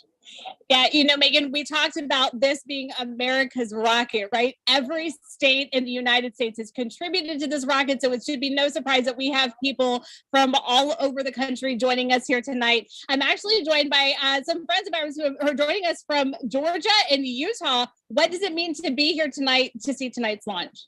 I think it's amazing. I know that tons of people from all over the United States have helped build the rockets and are here tonight. So it's awesome to know that we all have a little bit of personal ties to the rocket. And go ahead. No, I'm just excited to be here because I've been a fan of space travel and going to the moon and back. And I'm glad to see it's happening again later in life. And you were actually telling me a little bit earlier that you grew up in the Apollo era in those years following those first launches. And now here, how does it feel to be watching the sister program launch and seeing at the beginning? Look at the goosebumps. That tells it all right here. I'm totally thrilled to be here. Now, and you were actually telling me that you have a personal connection to this rocket as well. You know, some people who have worked on it. What do you think it feels like being here? How does it feel for you to see something that's the culmination of so many years of hard work? Yeah, I think it's crazy when you think about how long it takes to build it and stuff. Like I wasn't even born last time people tried to get to the moon. So it's awesome. I think it's so exciting and I cannot wait. And we have a ton of people who are working tonight still on console. We just want to tell them words of encouragement. What more do you have to say? Oh, I hope it goes tonight. Megan, back to you. Go Artemis. Go Artemis. Yes, I love that. And again, I just love these drone shots that we're showing of all the people who are here ready, hoping, anticipating launch today. So now let's head back over to Dan. So Dan is in the Apollo Saturn V Center, which is right next to this crowd that you're seeing here. He's inside there, and he's going to tell us more about SLS using an interactive state-of-the-art tool we're calling the Moonboard. That's right, Megan, and everybody, welcome back to the Moonboard. So just to recap, SLS out on the pad, on the mobile launcher. Daryl's been walking you through all of the tanking, all of the preparation. We had that hydrogen leak that was in the base of the mobile service structure here. That's been remedied. We haven't had any issue with those tail umbilicals that we were tracking so closely back in August and September. So everything looking really good with SLS. Just to recap, most powerful rocket we have ever built. It's propelled by 2 solid rocket boosters and 4 engines on this core stage. Now, these solid rocket boosters are going to be firing for the first roughly 2 minutes of the flight, a little more than 2 minutes. And we call them solids because of the type of propellant in there. If you forgot it already, it's aluminum powder, ammonium perchlorate, and polybutadiene acrylonitrile with the binding agent that's inside. Solid propellants are extremely stable. They're very reliable. But once you ignite them, they're going to keep burning. You can't really throttle them up and down like you can with liquid fueled engines. You can throttle just based off of the distribution. So you basically put more propellant in some areas and less in others as you're trying to really throttle the rocket down, which we do as we go through things like max Q, maximum dynamic pressure. And just a reminder, as these things are firing, they can steer, they can gimbal. The bottom part here, gimbal just means you can really direct, and they're providing 90% of the steering as SLS is making the flight uphill and more than 75% of the thrust with those 2 firing at the same time. And again, they're attached to this. This is the core stage, 212 feet tall, the largest single stage we've ever constructed. It's been through the green run test, a lot of preparation for this flight today, and it is propelled by these 4 RS-25 engines. Now, these are liquid fueled rocket engines. So you have a fuel and an oxidizer. And one of the great things about liquid fuel is you can throttle them in real time. You could kind of like the gas in your car. You can go faster, a little bit slower. So these throttle up to 104% of their rated thrust at the time of liftoff. We throttle them down as we go through max use, the maximum amount of pressure on SLS in the way uphill, and then throttle them back up until they've consumed all of their propellants. And they're consuming that propellant at more than 1,500 gallons a second. That is just an astronomical amount of fuel that's running through these engines to produce that thrust. Each of these up to 500,000 pounds each during their operations.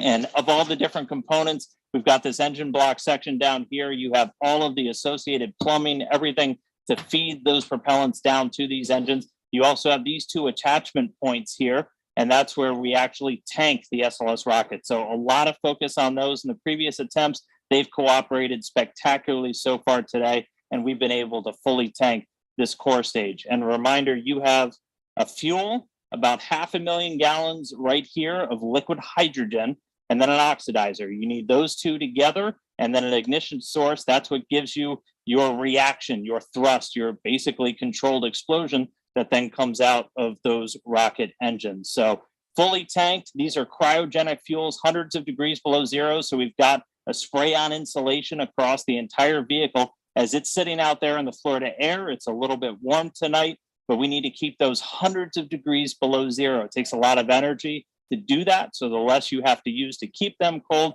the better, which is why we have that insulation. So we're going to be seeing SLS take flight for the first time tonight as we clear all of those final issues. Again, this is going to be one heck of a show when this thing launches into the night sky. So with that, send it back over to you, Megan.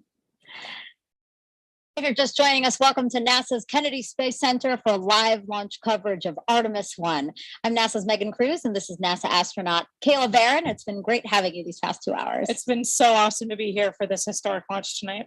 So right now we are awaiting Nuke T0. The launch team had to work through some issues, and they're doing a great job at working through those issues. So now we're just waiting to see a Nuke T0, since we had been aiming for the top of the launch window, which opened does open at 1:04 a.m. Eastern time. Now, today's a big deal Apollo 17 in 1972 was the last time humans stepped foot on the moon. That the rocket you see right there behind us, illuminated in the darkness there, is the first step back towards getting us to the moon. Now, Artemis 1 is the first integrated flight test of NASA's deep space exploration systems. That's the ground systems here at Kennedy Space Center, the Space Launch System, or SLS rocket, and the Orion spacecraft. We will send an uncrewed Orion spacecraft farther beyond the moon than any of the Apollo missions before it. For Artemis 2, Orion will have astronauts on board as it orbits the moon. Then future Artemis missions will land the first woman and first person of color on the surface of the moon. So Kayla, why do we want to go back to the moon? The moon's a super interesting place to study. It can tell us a lot about the Earth, its own formation, but also more about our solar system. And we also want to return this time in an international partnership for a permanent presence on the lunar surface that'll teach us everything we need to know to travel onto Mars. Mm-hmm. And what about for you? I mean, you have the possibility of maybe being selected for those future missions because the Artemis program can choose from any of you guys, any of the NASA astronauts. It's a crazy time to be a NASA astronaut. Even imagine that could be real. I think we're all just honored to be a part of the team that's doing this. We're just a small representation of all of the amazing human beings around the world that it takes to do something as audacious as returning to the moon, learning what we need to go onto Mars. So we're just all excited to support the program in any way we can. But of course, a ride to the moon would be incredible. So yeah. I think we're all just dreaming about those moonwalks. Now, since Artemis 1 is setting the stage for those future crewed missions, is there anything in particular about this 26-day mission that you will be watching? Is it re-entry? Yeah, you know, we've mentioned that a few times throughout the broadcast tonight. The re-entry is a really important part of the flight, of course. And the heat shield, we're interested in seeing how it performs in real life. We tested it on the ground, but Orion's going to be coming in faster and hotter than any human-rated spacecraft in history. And so we really want to see how the heat shield performs and make sure all the systems can keep the crew safe for that dynamic event. Yeah, we'll all be watching for that too. It's not just about the launch, the 26-day mission, as we said, so we'll be keeping watch over the entire mission. Our workforce now is very different from what it was during the Apollo era. When Apollo 11 launched, there was only one female engineer in the firing room. Today's launch of Artemis 1 is led by NASA's first ever female launch director. Take a look at how she and other women across NASA are shattering glass ceilings. When I was a little girl, I wanted to be an astronaut, a scientist, a doctor, a fighter pilot. When I was a little girl, I wanted to grow up to be strong and independent. When we were asked to draw a picture of what we wanted to be when we grew up, I drew an astronaut standing on the surface of the moon. All I thought about was when I was going to get to NASA. It's a huge honor to be NASA's first female launch director. To be the launch director for Artemis, NASA has so many wonderful women pioneers, so many heroes to me. Some of the most amazing women in my eyes are people like Katherine Johnson and the other women that you've seen in Hidden Figures. Sometimes it's difficult to believe that I'm on this side now wearing this blue flight suit with all of the other astronauts, representing this iconic image that has so inspired and excited me my entire life. Being of South Asian heritage, Kalpana Chawla was just such a big thing for me growing up. I've always looked up to Sally Ride and Mae Jemison, who really laid the foundation to allow people like me to be in the position that I am now. All of these women were pushing their boundaries and breaking those glass ceilings. Now, of course, there are some fantastic women in leadership positions that inspire me every day. So much has changed since the Apollo program. During the Apollo 11 launch, we had one woman, one out of 400 engineers in the room. And look at our team today. It's much more a reflection of the world that we live in. A big piece of why it's so important to have women and diverse backgrounds, because it allows us to bring everybody along with us on this journey. It doesn't really matter what you look like. If you've got the brains and you have the knowledge, we need you at the table. We are at such an exciting time in human spaceflight right now, and Artemis is such a huge part of that. We haven't been to the moon in many, many years. We have a lot of younger generation folks that have never seen that happen. We will understand so much more about the moon, about the Earth, about our solar system. We're going to stay. And to me, that's an amazing idea. The moon is going to be the blueprint for how we go to Mars and out into the solar system and maybe beyond. It is incredibly exciting to be part of this Artemis team. It still feels pretty surreal to think that I might one day walk on the moon. To see a woman and a person of color on the surface of the moon, to be able to say that space is for everyone and that we go to space to make life better here on Earth for everyone. I know that tears will be in my eyes.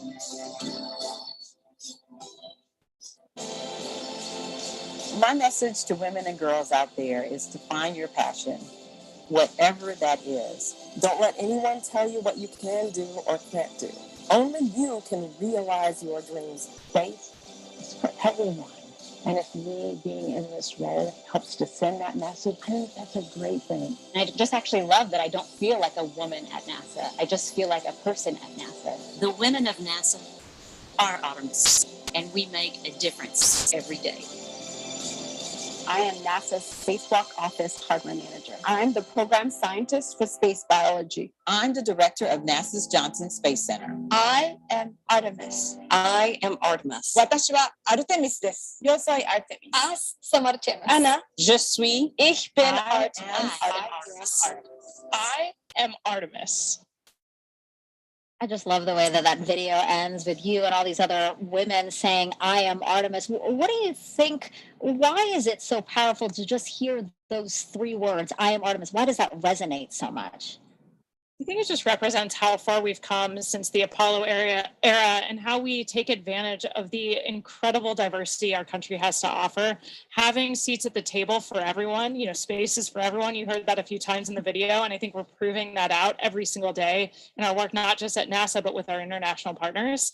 I think it's so important to our ability to succeed on these really complex missions. Yeah, I thought that was a very powerful video, and I'm glad that people got that message, young girls in particular.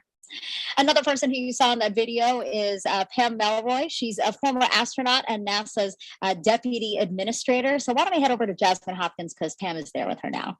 Thank you so much, Megan. Yes, I am honored now to be joined by Pam Melroy, NASA Deputy Administrator.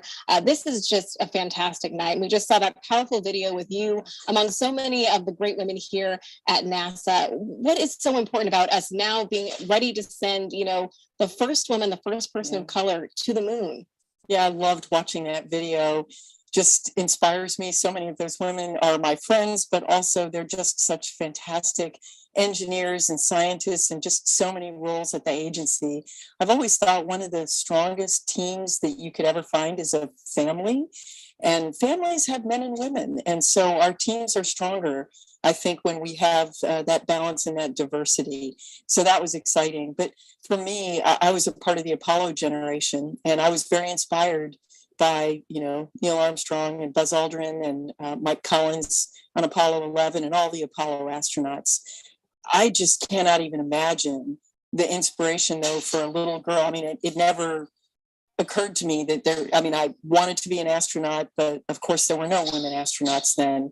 I think what's going to happen now with the Artemis generation is that first woman and the first person of color is just going to have a huge impact on the next generation. Right. We are just watching with bated breath, and I know that it's going to mean so much to little kids to look up to them. And we understand too, this is a huge, when we launch Artemis, it's going to be a global accomplishment. We have the Artemis Accords, which are helping us make sure we explore peacefully. Can you tell us more about those?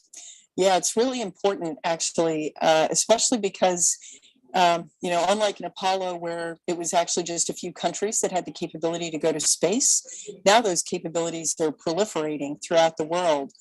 And so what we do with the rocket is really important, and how we go is just as important. And how we go is as teams and with our partners, and with a sense of the responsibility that we have as we go out into the solar system to do it peacefully for scientific purposes and responsibly. Right. Pam, you have a great sense of teamwork, and this is definitely not our first time. There's a lot of things that go into testing out a first-time vehicle. There's actually dynamic activity going on right now. So how does this first flight test of SLS compare to other first times, with Shuttle or with Saturn V before that? Well, I can do even better as a test pilot, right? So there's a history there. In fact, the amazing thing about this is so first flight of a first aircraft, you actually taxi it out to the end of the runway and then run down the runway and come back and check all the data. And then you might take off once and go around the pattern and come back and land. This is a little bit like taking off and going to fly a full mission on your very first flight of an aircraft. And so everything has to be right. So this compares is very similar to the experiences that all new rocket developments have, where, it's not just about learning the hardware, that's a big piece of it, but it's also about gelling that team together and your procedures and how you're going to deal with issues that come up, because they will come up. They always come up. Exactly. And you have that experience as a test pilot, but also as a former astronaut. In that video, we saw you getting your induction into the Astronaut Hall of Fame, which is pretty cool. So what is your perspective, or what advice do you have for the Artemis astronauts, those ones that are going to maybe set foot on the moon? Oh, well, they don't need my advice. I'd love to elbow them out of the way and go to the moon too. They are fantastic. I mean, I'm so proud of all of our astronauts. I was just talking to Jessica Watkins, who just came back on Crew 4. This generation is prepared, ready, and excited. And I think they're really excited that we're putting science front and center in the Artemis program too. We're going to learn so much about the solar system from the moon and even about the Earth. And so I think the astronauts are really excited about doing that hands-on science. And they are ready to go. Right. I know they're ready to go. And maybe you are as well. But Artemis 1 is just the beginning. Then we have Artemis 2 and on. We're learning so much. What do you think about this just forward movement that we're making right now? Well, it's really important. This is the Artemis campaign is actually part of a multi-decade effort that we're doing right now, which is really with the goal of creating a blueprint for how we're going to explore with humans and do science throughout the solar system. So we're going to learn through the Artemis campaign on the moon, and then we're going to go demonstrate it on Mars, and then the next destination, who knows where. Right. I mean, we're going so much further than we ever have before. Pam Elroy, thank you so much for joining us. Thank you. Go Artemis. Of course, go Artemis. Megan, back to you. Thank you both for that interview. Now, teams over at NASA's Johnson Space Center are also monitoring today's launch attempt. So why don't we go back over there with Leah to tell us what's going on over there. Thanks, Megan. And you're right, teams here in Mission Control Houston continue to monitor today's events. Again, they will really kick into action once we have liftoff, and they'll remain on console all the way through splashdown. But quickly, I have to show you something, a little show and tell. It makes me feel like the coolest kid in school. I've got a moon rock here. I hope you can get a good shot of it. It is from Apollo 15, 1971. And when it was brought back to Earth, it was part of a larger rock. In total, it was 21 pounds. This is, of course, a smaller section of that. But we're looking forward to the Artemis program and being able to go back to the moon so that we can continue to gather these kinds of samples. But this time at the lunar South Pole. We've never been there, and we've never brought samples back from that area. So we're really excited to see what might differ in those samples and the ones that we have here. Now, of course, we've got a whole laboratory of scientists that are able to study all of those samples. We just opened some up for the first time earlier this year so that we're able to test with new technology everything that we can learn about these samples that we brought back now 50 years ago. So hopefully within the next few years, we're bringing some new ones back to use that same experimental process on and tell us a little bit more about the moon. But just had to show this off. Apollo 15 moon rock. We're looking forward to having some Artemis ones here at Johnson Space Center. With that, I will send it back to you at KSC. You were a cool kid before you even had the moon rock, so but now you're even a cooler kid. Now, the name Artemis was chosen because in Greek mythology, she's the twin sister of Apollo. NASA's Leo Martin is over at the nearby Kennedy Space Center visitor complex, where thousands have gathered to watch today's launch attempt. Hi, Megan. I'm actually joined here tonight by a very special group of guests here from Stennis visiting Kennedy Space Center. Why don't you tell me, Ryan, what it is that ties you to tonight's launch? So we were lucky and privileged enough to be able to test the core stage of the SLS rocket that's going to launch today. We got to green run, which is a full duration hot fire. It's a very historic time for us at Stennis. It was so exciting to be a part of it. 7 years of hard work by a lot of really great people. And Jack, sorry. Just so excited to be here to see it. And Jack, you were actually telling me that you know firsthand, how much work has gone into tonight's launch. What does it feel like to be here tonight, seeing the rocket fully integrated on the pad, ready to go? Man, I'm just incredibly grateful to be a part of this history and just really excited to see this thing launch. And Barry, you were telling me that you know also firsthand, the adversity that these teams have overcome to be here tonight. Do you have a word of encouragement, anything that you'd like to say to the teams all across the United States right now, both at Kennedy and at JSC, who are just sitting in these seats ready to get the rocket launched tonight? Sure, persevere. I mean, it's hard work, but it's so well worth it. We spent many hours doing testing and trying to get ready for this moment. And I think we've forwarded that information to those guys, and we also give them the encouragement to continue on, so we know they can do it. Thanks so much, Barry. And I think it would be great if just on the count of three, we can give them a great big go Artemis. 1, 2, 3. Go Artemis. Back to you, Megan. That was amazing. And that's just, people who were actually able to come here to Florida. There's many people who are joining us from around the world who couldn't obviously make the trip out here. So let's take a look at some of those watch parties there. Here's Space Center Houston. It's the visitor center over for Johnson Space Center in Houston. And you can see a lot of people there after hours because that visitor center is closed right now. People are waving. I love it. Wow, look at that.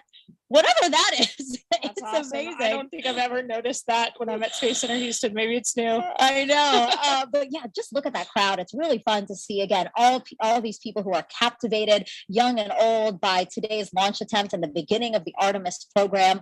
I know that they're probably looking at the clock and wondering when we might see the launch today. So lovely to see all those people.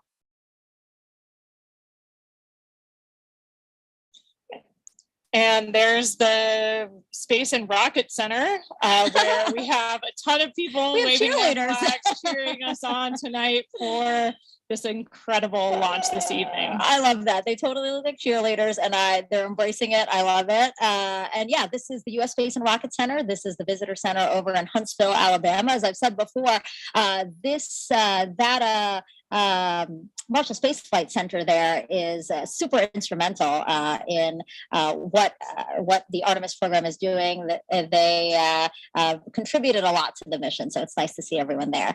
And then here is Airbus in Bremen, Germany. So Airbus is the main contractor for the European Space Agency, and together the company and ESA, they provided the European Service Module, which is an important part of the Orion spacecraft. So we have quite a bit of people there. A more reasonable time over there in Germany. It is 7 a.m. So I'm going to say Guten Morgen to them.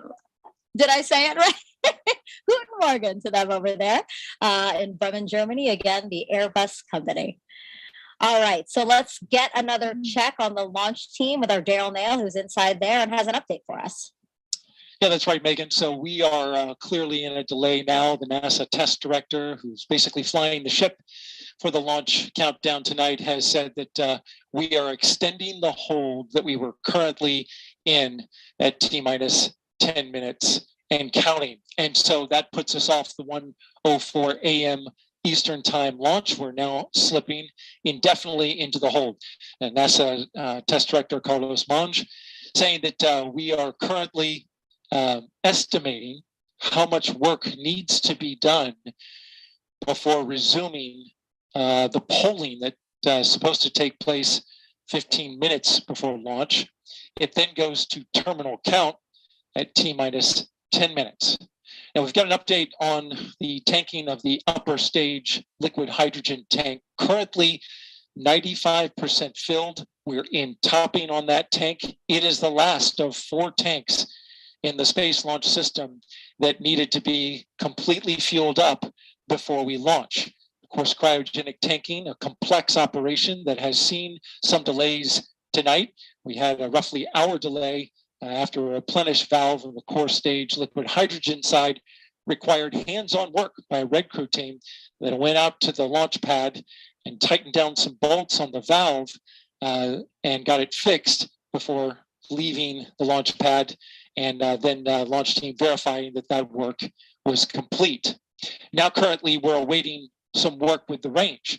The 45th Space Wing, which oversees the range here, makes sure that the airspace and the ocean out over the flight path is clear, and also has the responsibility to destruct the rocket should it go off track.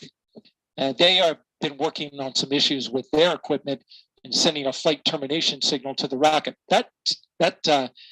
There is testing that must happen with the flight termination system that was delayed by a bad Ethernet switch. Switch has been changed out, and now the range is looking to start testing their connectivity to the rocket in order to preserve that safety function that they are responsible for. So again, we are slipping now indefinitely into the launch window. We're awaiting the launch team to evaluate just how much time is required to complete the work to get this rocket ready to launch.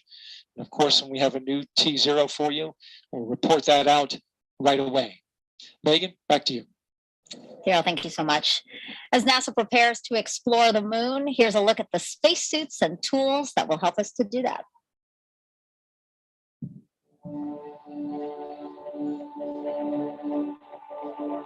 Watching Apollo footage of astronauts doing geology on the surface of the moon is a really great way to think about preparing for Artemis, for putting people on the lunar surface once again.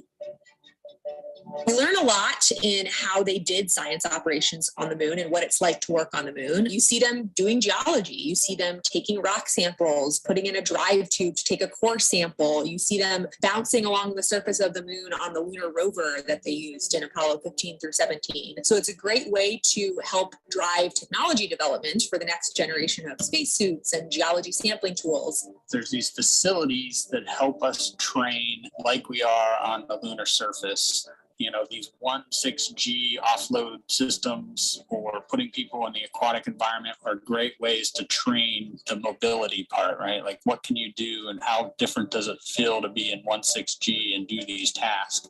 We've been training astronauts in geology and geoscience for decades now. The Apollo astronauts had literally hundreds of hours of training in geology before they flew to the moon. It's often said that the Apollo astronauts had the equivalent of a master's degree in geology by the time they flew to the moon.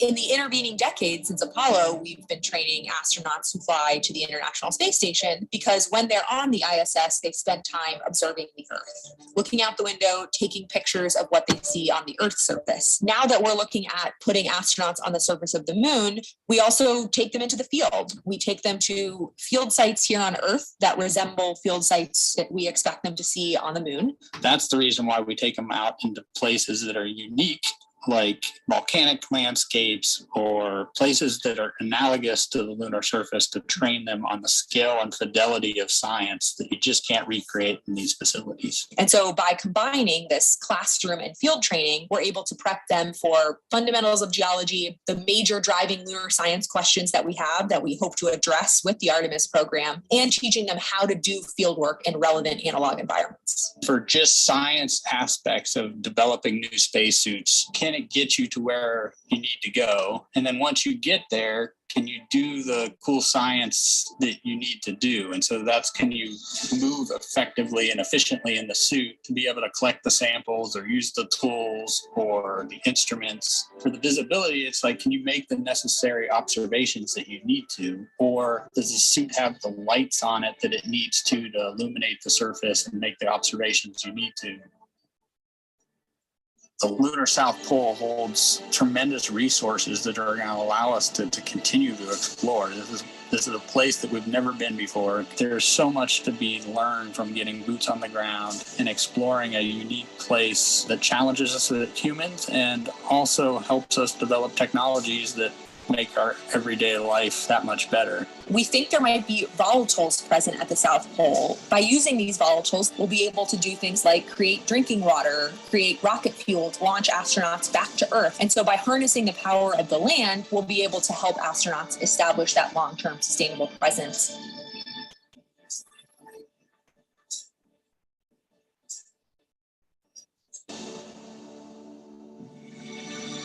It's human nature to explore. Pushing our boundaries and exploring our universe is, I think, just one of those things that's just stuck in our human nature, and that we need to do it in order to understand the world around us, including our Earth and our solar system.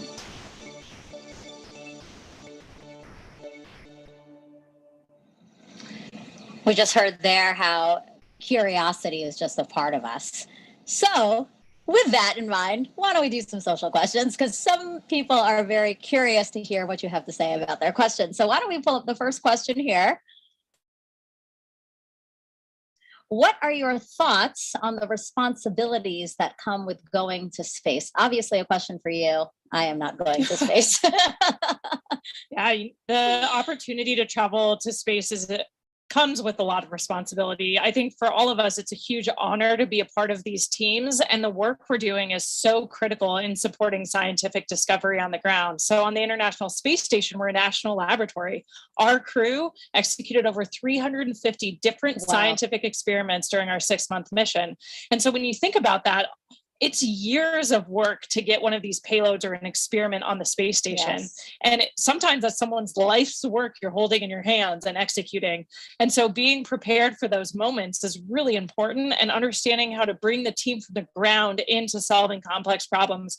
We take that really, really seriously. And of course, we want to share what that experience is like. Only a few people have been able to go to space. And as we commercialize space, as low Earth orbit becomes more accessible, that'll change. But still, it's only available to some of us. So we really want to share what that's like and the perspective we gain from our time up there. It's really great to see and hear that you guys acknowledge that, right? Like that this experiment that you're holding, that you're working on for 6 months, somebody has been working on literally for years. I mean, I've talked to some scientists and they're saying, oh, this has been my life's work, 20 years of my life's work. So yeah, that was a really good question. I like that question a lot. Okay, we have another one from social media here. Astro Kayla, have you considered what you might say if you had the opportunity to be the first female to set foot on the moon's surface? No, I have not considered that. If I was in that role, it's something I would take really seriously. I think the iconic words of Neil Armstrong, one small step for man, one giant leap for mankind, are something that we all know, whether you witnessed that moment or not, or it happened before you were born. For me, I think we all have that embedded in our psyche, those important words. So I think it's something I would have to think a lot about ahead of that mission. Yeah, that would be in the history books. That'll be something you're remembered for. Oh my gosh, I'd be so anxious delivering it, even after I've thought of what I want to say, like to actually open my mouth and say it from the surface of the moon. Wow. Yeah. That we'll have to think about that one for sure. Okay, let's see another question here. Oh, why is the spacesuit orange in color?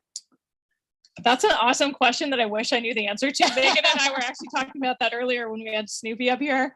It's a continuation of the same suit that we used during the shuttle era. And I was kind of hypothesizing that maybe it's to help forces if for some reason when we landed in the water, we had to get out of the capsule for some reason, it would be easy to see us. But that I'm gonna have to take a phone a friend on that one, I think, to know the real answer. I'm sure somebody will be commenting on social media right now with what the real history behind the orange suit is. I'm trying to think about it too. I'm thinking, does it have anything to do with SLS being orange because of the foam match your vehicle? Why not?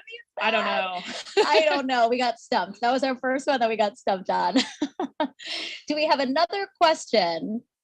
All right. If you could name one of the moon's craters, what would you name it? Oh, man.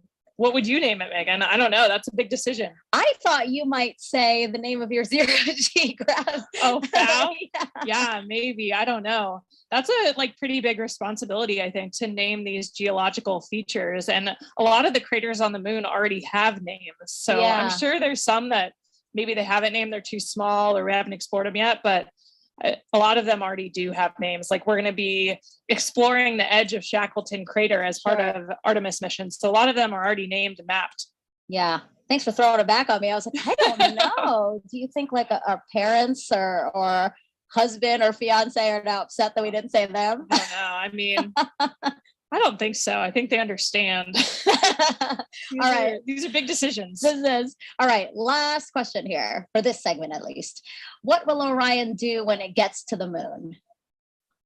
So for this mission, Artemis-1, it's actually going to orbit the moon and then go into a distant retrograde orbit. And so it'll get really close as 62 miles, and then go way past the moon. And way deeper into space than we've ever been before. So yeah, the Orion vehicle will be checking out all of its systems. We're going to be analyzing that data from the ground, and then we're going to see that it can survive re-entry and a successful splashdown off the coast of San Diego. Yeah, that was a good question too. Okay, well, again, just keep those questions coming. We are entering into this launch window, and we do have time, so we'd love to hear from you, and we'd love to try at least to answer most of your questions. So you've been hearing throughout the broadcast all the different science that returning to the moon will enable us to do. So there's actually something called the Prime 1 mining experiment, and that's going to robotically look for ice and other resources below the lunar surface. NASA's first polar resources ice mining experiment, also known as Prime 1, will robotically look for ice and other resources below the lunar surface. Thanks to data from spacecraft orbiting the moon, scientists believe that the polar regions contain water ice in the form of ice just below the surface. With the right technologies, that ice is a game-changing resource that can be mined and used to produce propellant and breathable oxygen for future explorers. Under NASA's Commercial Lunar Payload Services Initiative, the agency selected intuitive machines to fly and land Prime 1 on the moon's south pole. Prime 1 will land near the Shackleton crater to drill into the lunar soil in an area that could contain water ice. Prime 1 is made up of two instruments, Trident, the regolith and ice drill for exploring new terrain, and M-SOLO, the mass spectrometer observing lunar operations. Trident will drill up to 3 feet into the lunar surface, extract lunar soil, and bring it up to the surface. Trident drills to its maximum depth in multiple phases, stopping at different increments. As it reaches each desired depth, it will pause and retract the drill string to deposit lunar soil on the surface for analysis. This is where M-SOLO comes in. M-SOLO is a commercial off-the-shelf mass spectrometer modified for spaceflight. It will evaluate the chemical elements and compounds released from the lunar soil for water and other chemical compounds. Trident will then proceed to the next specified depth and repeat the process until samples at all desired depths have been analyzed for water. If no ice is found where Prime 1 lands, NASA will still collect valuable information about drilling into the lunar soil for a future mission. NASA's Viper, the Volatiles Investigating Polar Exploration rover, will use Prime 1 technology on a mobile robot that will navigate the moon's south pole, searching for additional resources. Prime 1 data will help NASA assess lunar resources to inform future Artemis missions and a robust human presence on the moon.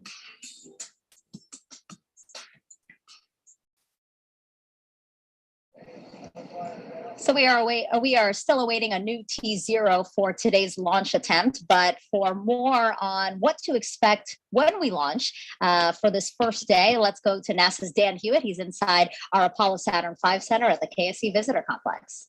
Hey, thanks, Megan. Everybody, welcome back to the moon board. There's a lot of people here in the complex. I just heard a woohoo. People are getting in and out because we have a great view of launch when it's going to happen, and it's going to happen today. But that launch is just the first step in the Artemis-1 mission. So let's look at what's ahead for this historic first flight. As we just said, launch is step number 1. Those 4 RS-25 engines throttle up, followed shortly after by the 2 solid rocket boosters igniting, sending SLS and Orion skyward. Now on our way uphill, we'll have a number of jettison events. You'll be able to see things coming off of the SLS rocket. One of the most visual ones will be these 2 solid rocket boosters. Now they'll expend their propellant a little over 2 minutes into the flight. They will separate. We'll see them flare off onto either side. and then the core stage continues to fire. We're also going to see the launch abort system come off the top. Once you get high enough in the atmosphere, it's no longer required. You could actually do aborts using engines on Orion and its service module. I will also note that on the launch abort system, it's got those 3 solid rocket motors. The jettison motor is active. The abort and the attitude ones are not for this flight. We don't have people, so we're not flying a fully active abort system. We also have 3 fairings that are there to protect Orion, the service module and the crew module, as we're flying up through the really dense parts of the Earth's atmosphere. Next up, we'll hit core stage separation. So we've got 4 main engines. We'll hear MECO, main engine cutoff. Those engines will shut down. The core stage will separate, drop away. It's eventually going to splash down in the ocean. And that hands over the propulsion duties to this, our upper stage, the interim cryogenic propulsion stage, or ICPS. Its first job is to execute what's known as a perigee raise maneuver. So the perigee is the lowest part of your orbit. You have a perigee, that's your low part, and an apogee, that's your highest point. We're going to raise up the perigee, and that's going to actually put us in a nice circular path around the planet. And while we're there, that gives us time to check out Orion. We're flying it in space for the second time, the first time in this fully integrated stack with SLS. We'll be able to look at all of Orion's systems, make sure those solar arrays are capturing the sun's energy and turning it into electrical power for Orion's systems, make sure the communications are working, all of our guidance, navigation, and control. That is your time to make sure you have a healthy spacecraft before you do something that is going to send it to the moon. And that's next up on our list. That's the trans-lunar injection. For today's launch profile, that's going to be a firing of about 18 minutes of that single engine on the upper stage. Now, that engine optimized for a vacuum. It's producing about 24,000 pounds of thrust. So it's a pretty big engine, and it's doing that because we need enough energy to be able to send our payload, Orion, beyond low Earth orbit and send it on a path to head out to the moon. Now, after that burn is complete, ICPS separates. It's going to do what's called a disposal burn. So it's going to send itself on the path from Earth around the moon and slingshot out into what's known as a heliocentric orbit. So it's going to completely leave the Earth-Moon system and go into orbit around our sun. But after it separates, propulsion duties get handed over to this, the European service module. And it's got a couple of different engines that it's going to be using. And we're going to be testing those out just on day 1. We're going to do what's called the outbound trajectory correction burn 1. And we'll do a couple of these trajectory corrections as we're flying out to the moon. But that first one is that first critical test of this large engine, the orbital maneuvering system engine. That's the one that has the most thrust, generating about 6,000 pounds of force in a vacuum. And that's what's going to be doing a lot of our maneuvers, or giving us that pushing power as we do these maneuvers around the moon to enter into what's known as distant retrograde orbit, or DRO. And that's this dotted line that you see around here. Now, we call it distant basically because of the distance we're away from the moon. We're about 40,000 miles, a little bit less, off the lunar surface. And then we call it retrograde because the moon orbiting planet Earth in this direction, going in a counterclockwise fashion, we're going to be entering into a clockwise orbit around the moon, opposite retrograde. Now, to do that, we're going to get in close. We're going to dip in off the lunar surface. We're going to be about 80 miles, 80 statute miles off the lunar surface as we do this outbound powered flyby. Again, the major thrust coming from that orbital maneuvering system engine. After we do that, we'll do a final maneuver to actually go into that distant retrograde orbit, that DRO. Now, why DRO? Why are we not just going around the moon and coming back on like a free return trajectory, which you did on some of the Apollo missions? Well, in DRO, it's a very stable orbit. It doesn't require a lot of fuel to maintain that area around the moon. So it gives you a lot of time to really test the spacecraft. If you followed with any launch of a new spacecraft, you know there's only so much testing you can do on the ground. Once you actually put all of that hardware in space, in the environment that it's going to be operating, hundreds of thousands of miles away from Earth, you're going to learn things you didn't even realize about everything from communications, the life support systems, the thermal control, everything on a spacecraft needs to get put through its paces in this environment before we put people on board. And that's why we're heading out to DRO. Eventually, though, it's going to be time to come home, and we will do a DRO departure maneuver. This, again, firing up that orbital maneuvering system engine and others on the service module. And this is what's going to commit us from leaving the moon and heading on back towards Earth. We'll dip in once more, close off the lunar surface, slingshot and use the lunar gravity to do this return-powered flyby. And then, similar to the way out, we can make correction burns as we kind of fine-tune our path back towards the Earth. And then it's time for re-entry. A couple of things happen before that. One of the really critical ones, spacecraft separation. We're going to detach the European service module shortly before re-entry. Its job largely done. That burns up in the Earth's atmosphere and reveals on the crew module the heat shield. I circled it earlier. This is goal number 1 of the Artemis mission. Artemis 1 mission is testing this heat shield at lunar return velocities, because when we make that trip around the moon and we come back, we are going in speeds of excess of 20,000 miles an hour. So when we slam into the Earth's atmosphere, it's going to heat that thing up to more than 5,000 degrees Fahrenheit. For the Artemis 1 profile, we're going to do what's known as a skip re-entry. So basically, you can come in too shallow and skip off the atmosphere, too narrow, and you're going to do what's known as a ballistic entry, which really heats things up. We're going to do kind of a mix where we're going to skip once off the atmosphere, and that we're still going to get the heat, but that helps to reduce some of the G loads on the crew. Once you're through that, you get to parachute deploy. There's 11 parachutes in total that are going to slow Orion down before it splashes down. We're going to be going from 20,000 miles an hour to about 300 miles an hour before those parachutes deploy. And then they do a final job of getting it in the water in the South Pacific. We've got these big orange balloons. That's an uprighting system. So even if Orion landed in the water upside down, those can inflate, and they put us back upright into what's known as stable 1. That's where you want your spacecraft to be, nice and upright in the water, especially if you're an astronaut in there floating. Now, we also have a large US Navy ship with a big bay that's going to basically come up and swallow Orion into its deck.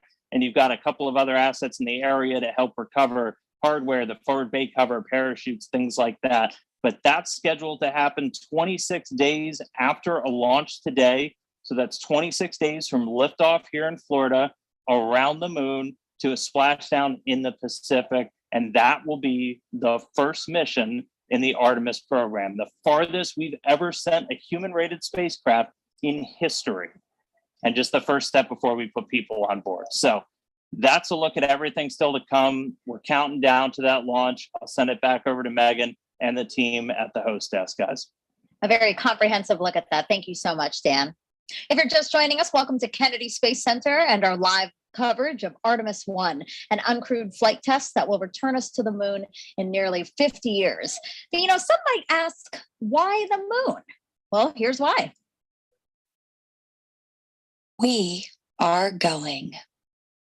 The history of this agency is marked with broken barriers, once viewed as impossible, with science fiction turned reality, with innovations that have spun industries all their own, and with demonstrations of peace for all humankind. We soar in the skies of our home planet.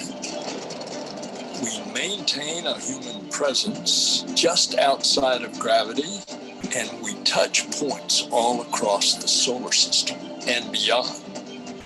We're going back to the moon, and this is why. The moon is a treasure trove of science. It holds opportunities for us to make discoveries about our home planet, about our sun, and about our solar system. The wealth of knowledge to be gleaned from the moon will inspire a new generation of thought and action. Without fail, every major program and mission NASA has invested in has led to technologies and capabilities that have shaped our culture. The breakthroughs of the Artemis era will define our generation and the generations to follow. The tens of thousands of jobs associated with propelling us to the moon today are just the beginning of a lunar economy that will see hundreds of thousands of new jobs develop around the world. This is not an ambition of one entity or one country. The exploration of the moon is a shared effort. woven together by a desire for the greater good. Why the moon? Because the missions of tomorrow will be sparked by the accomplishments of the Artemis generation today. Because the ambition to go has already begun. And because Mars is calling, we need to learn what it takes to establish a community on another cosmic shore. So let's camp close before pushing out. And so we go to the moon now, not as a series of isolated missions, but to build a community on and around the moon, capable of proving how to live on other worlds.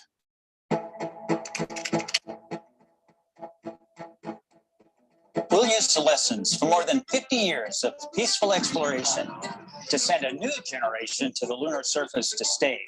We will anchor our efforts on the lunar South Pole to establish the Artemis Base Camp, positioning us for long-term science and exploration of the lunar surface. We will prove what it takes to assemble a complex ship in deep space. We will perfect descending down to and returning from a distant surface. We will learn how humans can survive and thrive in a partial gravity environment.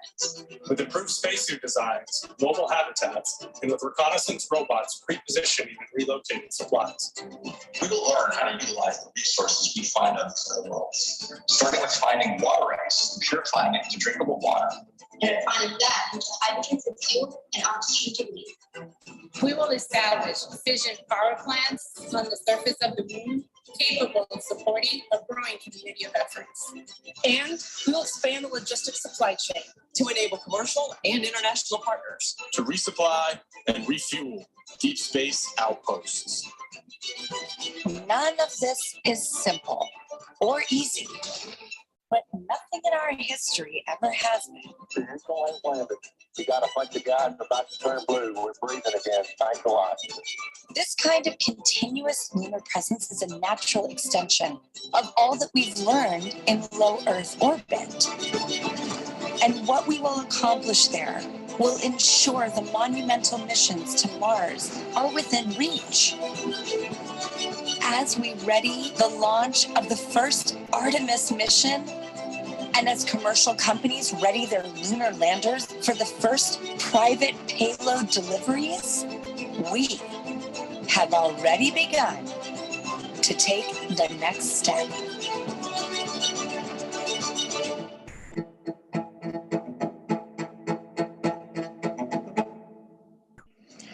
Throughout this launch broadcast, our NASA's Leah Martin has been introducing us to people over at the Kennedy Space Center Visitor Complex who have come out for hopefully the maiden voyage of Artemis 1. People from near and far, young and old, just really excited to hopefully see this historic flight. So now she's joined by somebody else who has a really interesting story. Leah, tell us about it. Megan, I think one of the most exciting things about being here tonight is being with people who are like-minded, who have such a strong tie to the history of our nation's space program and their love of spaceflight. And I actually struck up an amazing conversation with Scott here, and you were telling me about the special tie that you have to tonight's launch as well. Oh yeah, I literally grew up with NASA. My father went to work with the NACA before NASA. Went to work for Dr. Von Braun, followed him over to Marshall Space Flight Center and became, when it became NASA, he worked on the Jupiter C, Redstone, Saturn 1, Saturn 5. And then because of that, he brought me here to see Apollo 11 launch. So that was my first launch. I was 5 years old. I loved it. Still remember the sound. That's about all. But and then years later, through my flying career, I was able to bring my sons back with my friends that flew the shuttle, and they saw 5 launches and 4 landings. But basically, I wanted to be here. I was here for the first moon launch, the last moon launch back when Uncle Gene Cernan, our family friend, went to on Apollo 17. So I wanted to be here for this because it's kind of in our family, in our blood. And hopefully I'll be around for the next one when we go and land again. So that's incredible. So you have NASA actually in your DNA, grew up with the program. Yeah. I knew most of the German scientists, the kids sat in our lab, Dr. Ernst Stirlinger and My father flew with von Braun because he was a general aviation pilot as well. So they get off work and fly.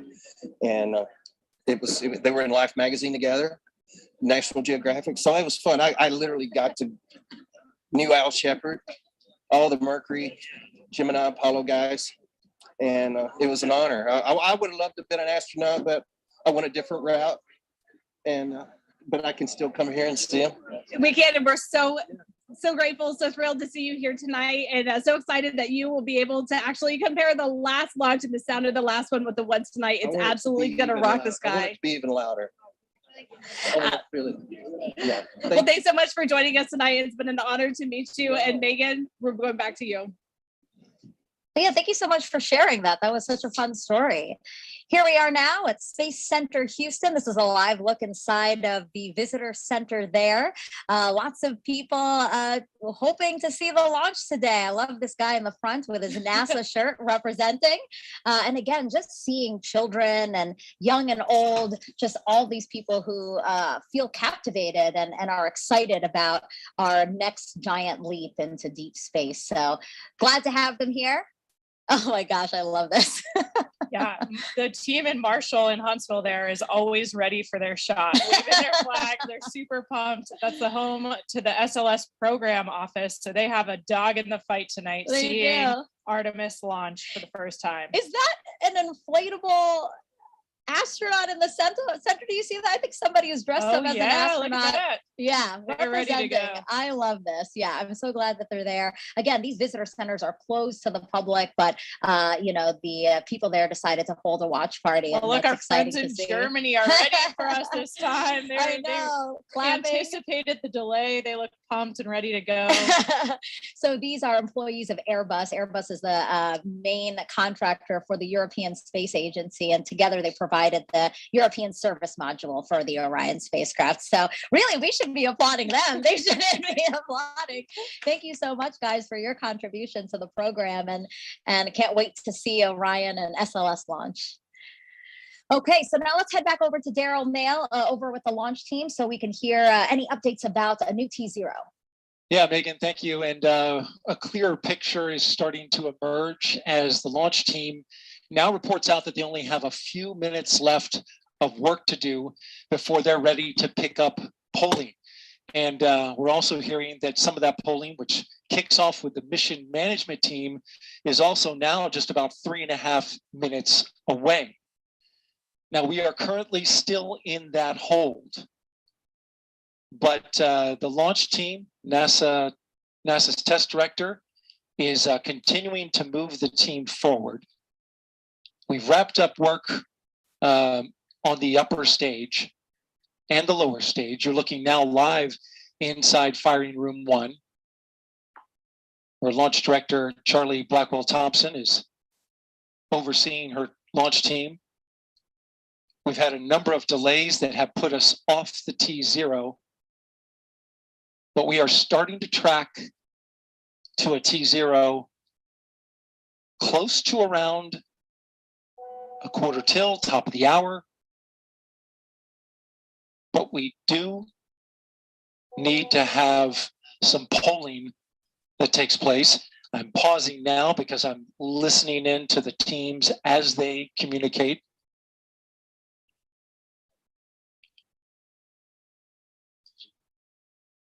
In this launch window, which we're currently 26 minutes into, and it's 2 hours long, it runs until 3:04 a.m. Eastern time. We have what's called 40 cutouts. And in those cutouts, they range from about a second to about a minute. These are times where they can't launch. These cutouts must be accounted for when determining a new T0.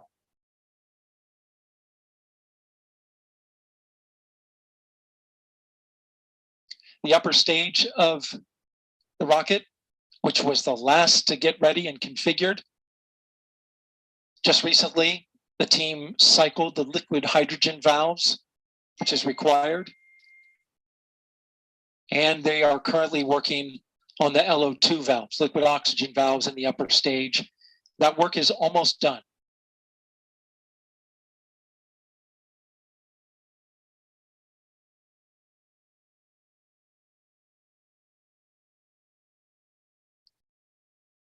We are now a minute and a half away from the poll of the mission management team, which is several minutes before T-minus 15 minutes.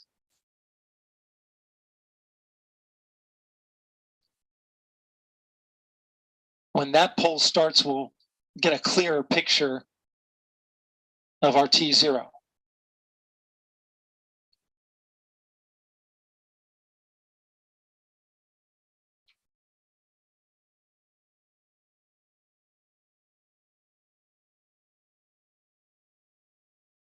NASA's test director has informed the launch team to all switch to a common communication channel. It's called 232. And what this means is that the entire launch team is now on one channel, and all future communication will happen there. Whereas there are many channels. Now they reduce it down to one.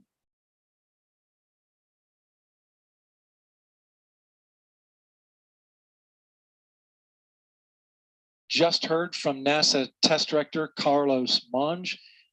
I'm sorry, Jeff Spalding. Jeff Spalding's on. They swapped out.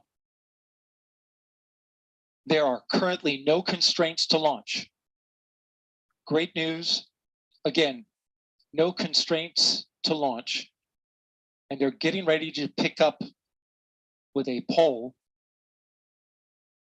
to determine readiness for launch.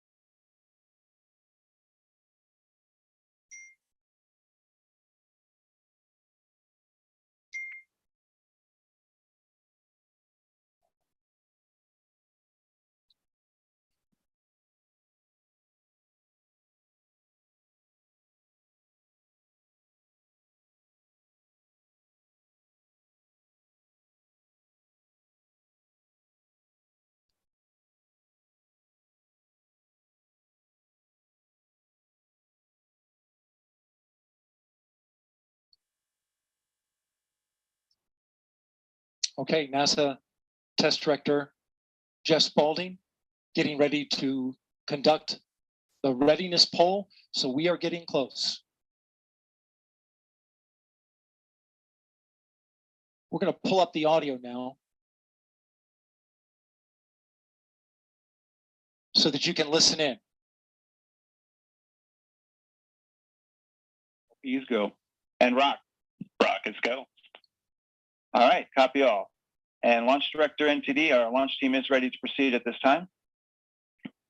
I copy all NTD. At this time, I will proceed with my poll.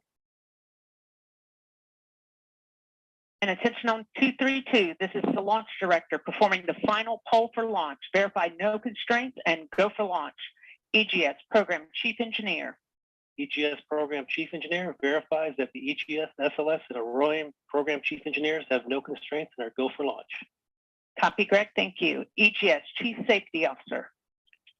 The EGS CSO verifies the SLS, Orion, and EGS CSOs have no constraints and are go for launch. Copy, John. Thank you. Range weather. Weather has no constraints and weather is go for launch. Copy LWO and Mission Manager.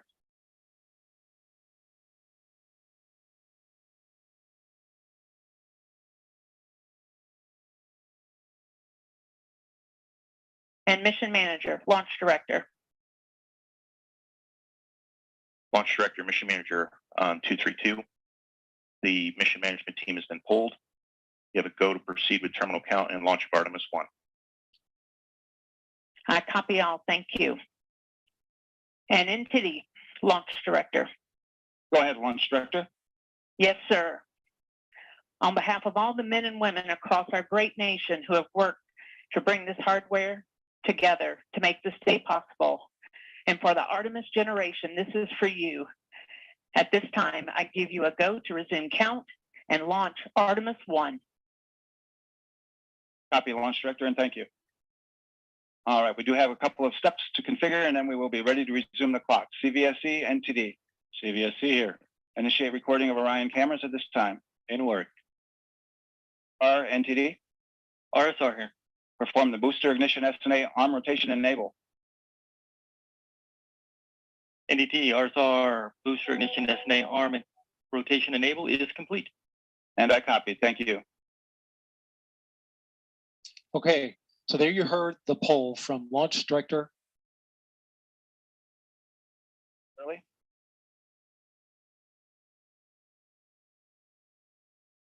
Getting ready to get that new T0 time.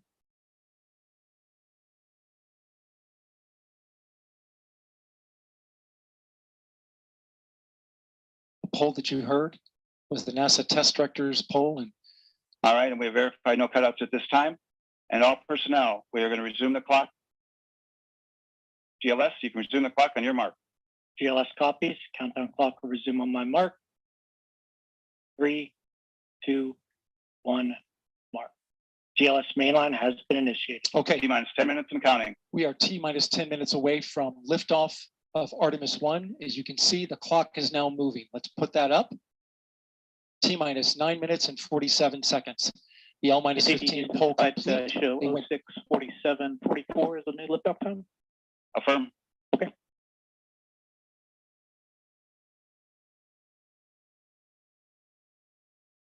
Oh, 1:47:44, 1:47 a.m. Eastern time and 44 seconds.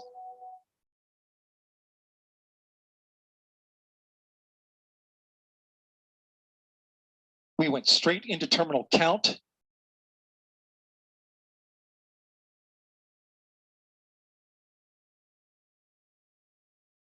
Liftoff now 9 minutes away.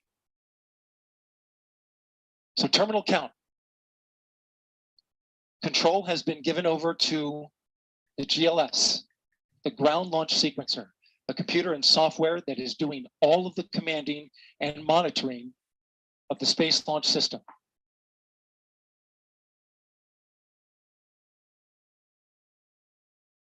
We'll hear callouts from the GLS operator, Alex Pandalos.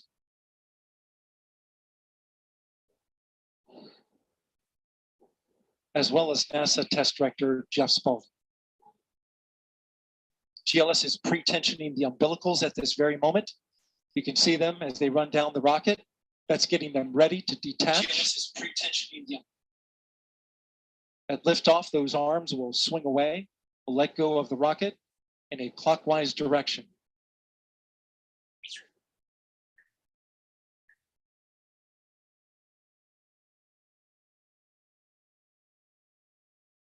T-minus 8 minutes and counting.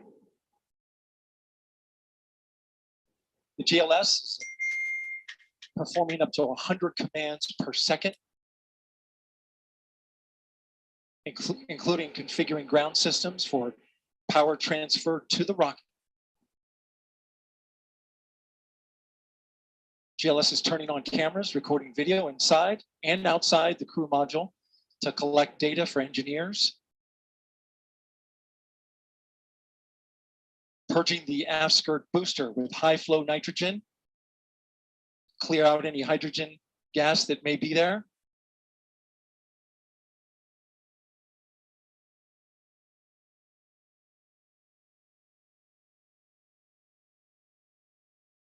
You can see the crew access arm is already retracted. When there is crew during Artemis 2, it would happen at T-minus 6 minutes. But out of abundance of caution, they went ahead and retracted the arm well ahead of liftoff. Want to point your attention to the base of the mobile launcher. Something wasn't done to reduce the power from the pressure caused by the rocket's ignition and thunderous sound. It could damage the rocket. So the ignition overpressure and sound suppression system will flood the mobile launcher with water. You'll see that sequence start at T-minus 17 seconds. Now coming up in less than 30 seconds, the ground launch sequencer will start bringing the high energy systems online. starting with core stage pressurization.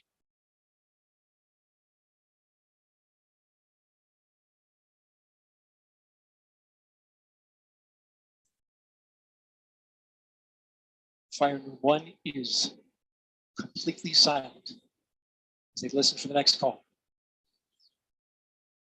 GLS is go for core stage tank pressurization. The core stage tank is now pressurizing to flight levels. The replenish valve to the liquid hydrogen tank now closing. The liquid oxygen tank will come a little later. Now we're arming the Orion Ascent pyros and transfer to internal power.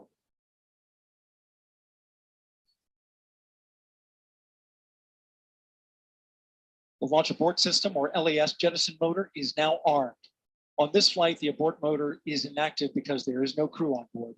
Up next is the flight termination system, or FTS, which gives the Space Force the ability to destruct the rocket if it goes in the wrong direction. Let's listen in for that.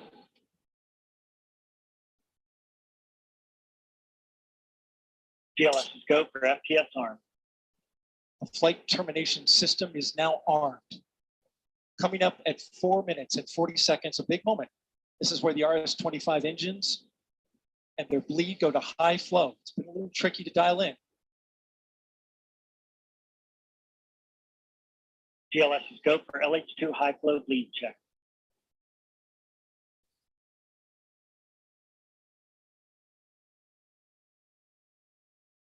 Good word, we've passed that. The cryo team got the LH2 engine bleed pressure loop dialed in. They are now at the right temperature for launch. Countdown continues. T-minus 4 minutes, 15 seconds. Up next, GLS fires up the KPUs.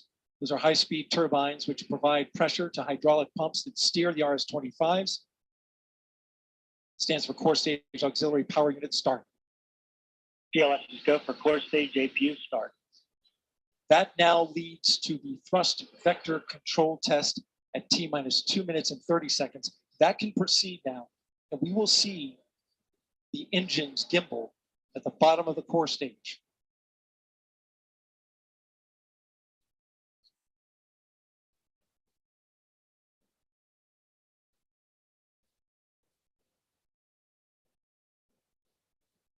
At T-minus 3 minutes and 10 seconds, you will hear the go for purge sequence 4.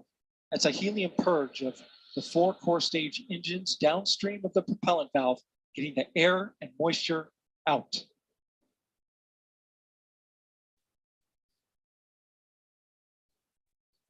Wake up, it's about to launch. GLS go for purge sequence 4. And in just a few seconds, GLS will close the core stage LOX vent, liquid oxygen.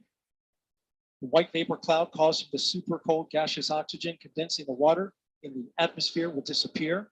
You see it coming out there now. And there it goes, it's closed. LOX vent closed, pressure rising in the core stage LOX tank to flight levels. Coming up in 15 seconds, look for that thrust vector control actuator test. Engines will gimbal.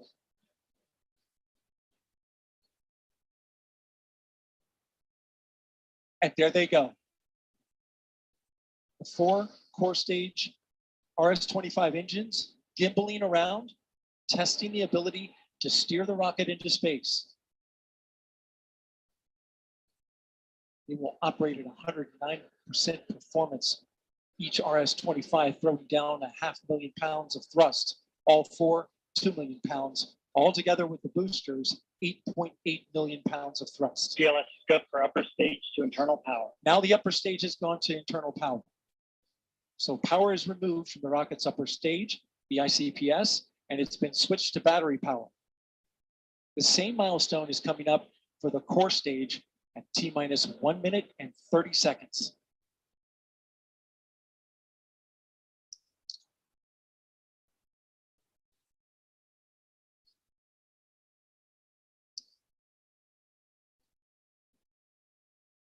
GLS go for core stage to internal power.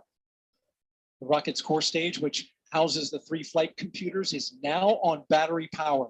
So there is no more hold time available because there's no more margin on the batteries. So if we have a hold, we'd have to recycle back to T minus 10 minutes and recharge those batteries. The count continues. A note now, shortly after liftoff.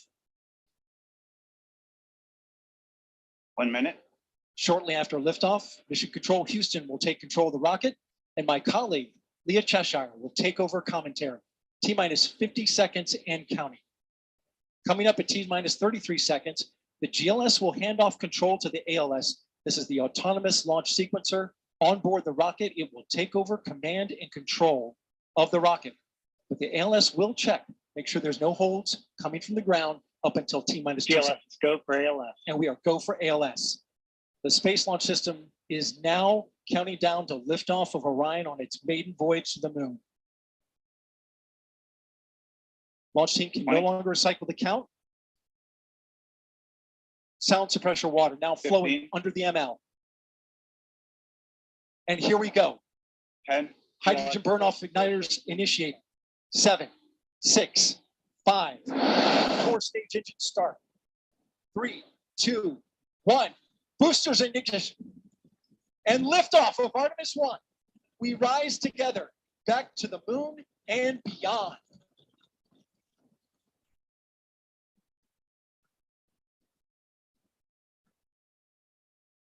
All 4 RS-25 engines on the core stage and 2 solid rocket boosters now propelling the vehicle at 128 miles per hour.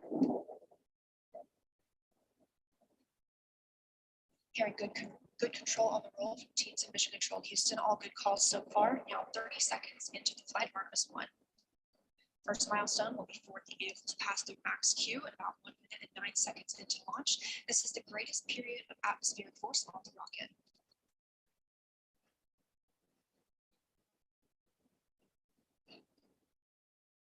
SLS now traveling 607 miles per hour.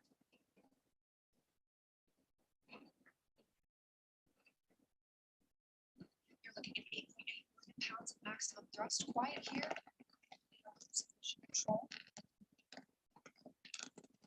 Stage engines are down and passing through max Q.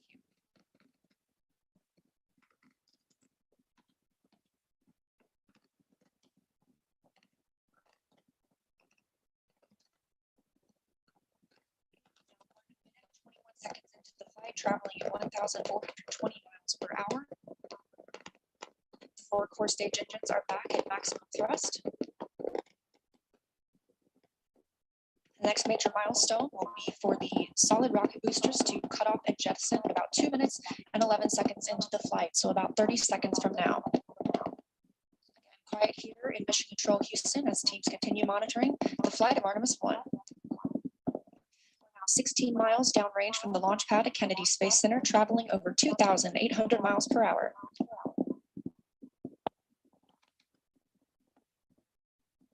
Standing by for solid rocket booster jettison and shortly thereafter.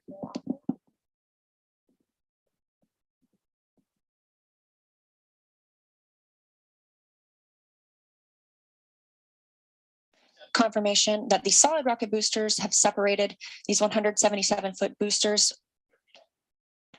Now the core stage continues to power the flight of Orion, all 4 RS-25 engines firing, traveling over 3,400 miles per hour, 46 miles downrange. 2 minutes and 36 seconds into the flight. Hearing nominal calls here in Mission Control Houston. We've still got 4 good engines on the core stage. Next up, we'll be looking for the service module fairing to separate. This is 3 15 by 15 foot fairing panels, providing structural support, protecting the service module. Those will separate at about 3 minutes and 11 seconds into flight, and very shortly thereafter will be followed by the launch abort system separation. Just over 3 minutes into the flight of Artemis-1, now traveling over 4,060 miles per hour, 83 miles downrange. We just had confirmation that the service module fairing has separated.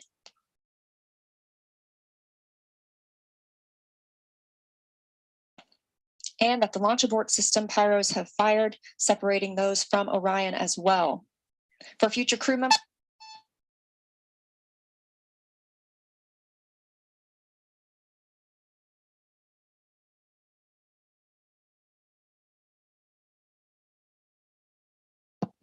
We just heard the call for 3-engine press, meaning if SLS were to lose an engine at this point in the mission, we could still achieve a nominal mission. We would just have an extended main engine cutoff time. However, we still have 4 good engines, all at maximum thrust right now, powering the first flight of Artemis at 5,200 miles per hour, 148 miles downrange.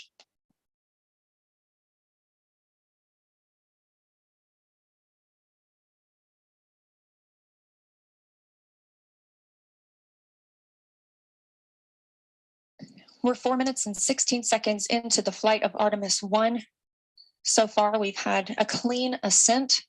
We saw those solid rocket boosters jettison about 2 minutes and 11 seconds after liftoff. Shortly after, we had the service module panels, fairings separate, as well as the launch abort system. The launch abort system was inert for this flight, except to perform this separation. Those 4 core stage engines will continue to fire and power the flight of Artemis 1, now traveling over 6,800 miles per hour, 229 miles downrange. Booster flight controller reports that the engines are looking good.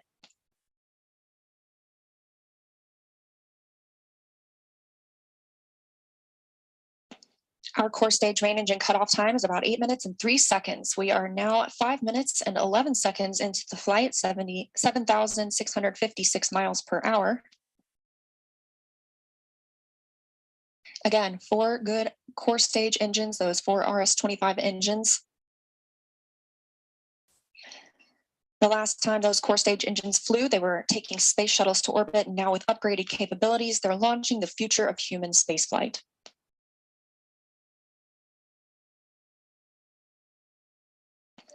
Five minutes, 42 seconds into the mission, we are now traveling 8,800 miles per hour, 345 miles downrange from the launch pad at Kennedy Space Center.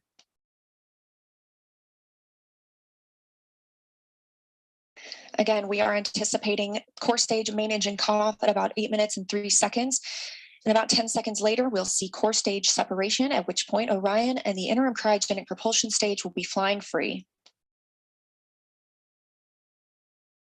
Now traveling over 10,000 miles per hour, 6 minutes and 15 seconds into the flight of Artemis 1, 427 miles downrange. Quiet here on the loops in Mission Control Houston. Teams continue to monitor this first flight.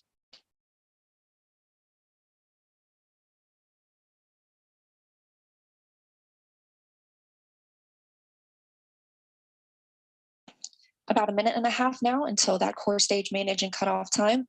Our 4 core stage engines continue to fire maximum thrust.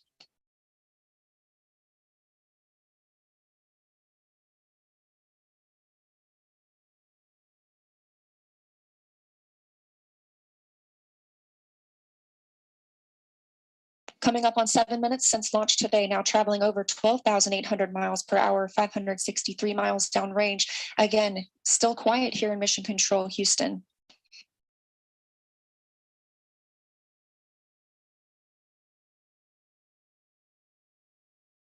As we prepare for main engine cutoff, the 4 RS-25 engines are beginning to throttle down.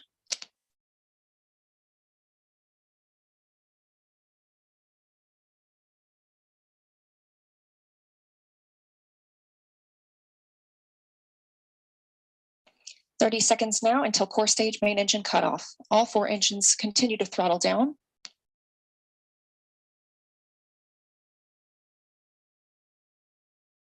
Now 7 minutes, 45 seconds into the flight, traveling over 16,000 miles per hour.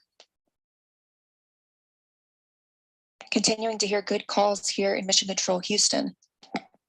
We're standing by for core stage main engine cutoff.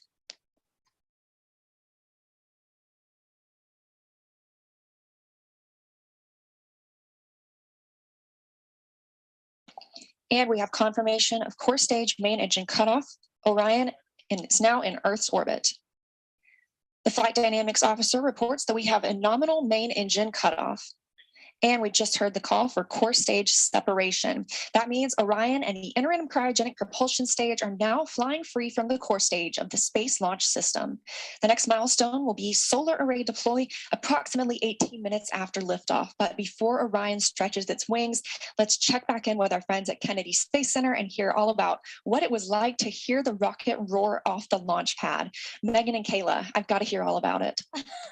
Well, if you're just joining us, welcome to NASA's Kennedy Space Center, where we just watched Artemis-1 launch, our first step towards our next adventure into deep space. As Leah said, I'm NASA's Megan Cruz, and this is NASA astronaut Kayla Barron. And I'm kind of still giddy and speechless. I don't even know how to explain how I'm feeling right now. I feel the same way. This is the first launch that I've been able to I watch in know. person.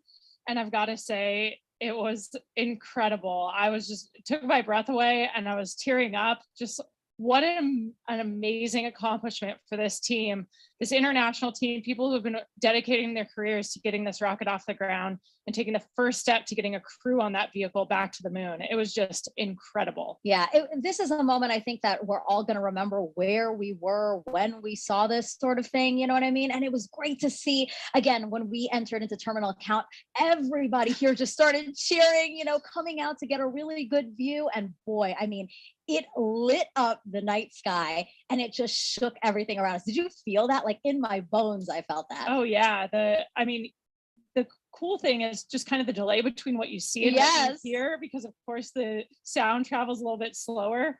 And it was just amazing. The ground shook. We could hear the thrust pushing that rocket into space. 8.8 million pounds of thrust. Yes. Is incredible. It was amazing to see here live in person. How does it compare? So this is your first launch on the ground. How does it compare to your launch when you're in the capsule soaring towards space?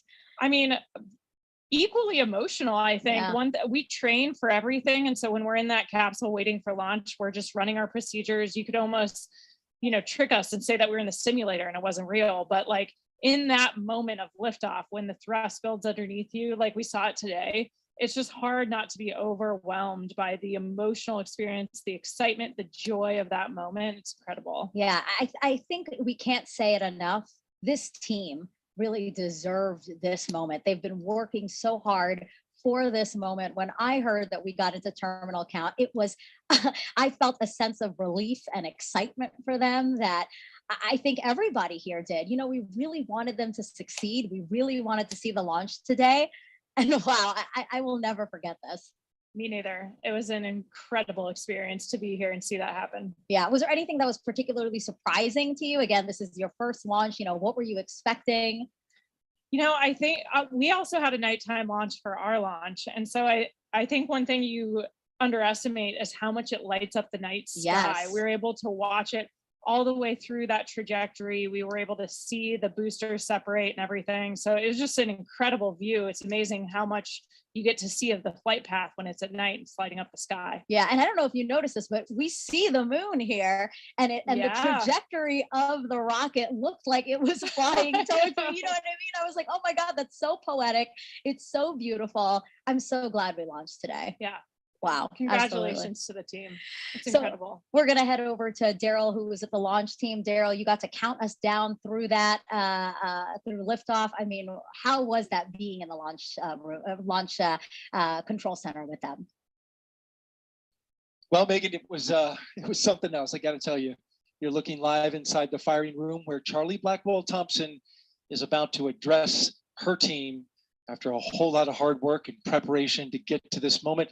Let's stand by and listen to her now. Comm check. But you can't hear it in the room. Can you guys hear me? No.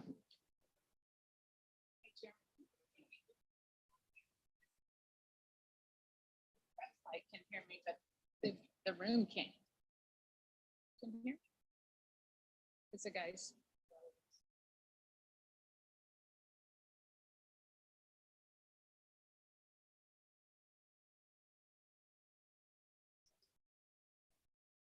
I don't know what he's telling me to do.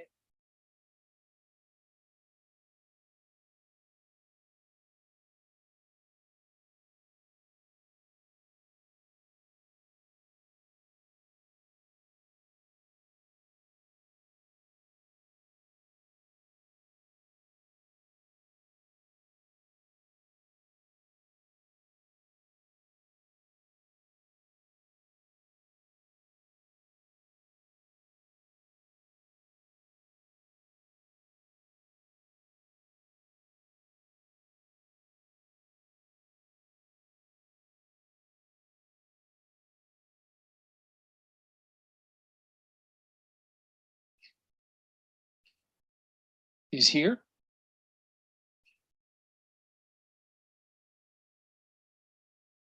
Can you guys hear me? Pam Melroy. Oh, there we go. Is he ready for me?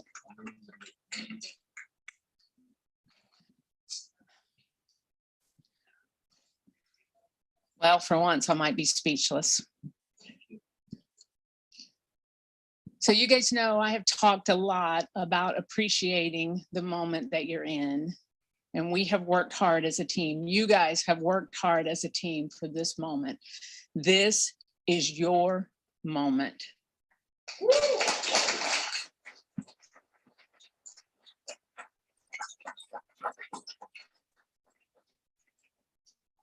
It is not by chance that you are here today. So I want you to look around at this team and know that you have earned it. You have earned your place in the room. You've earned this moment. You have earned your place in history. You were part of a first. Doesn't come along very often. Once in a career, maybe. But we are all part of something incredibly special, the first launch of Artemis.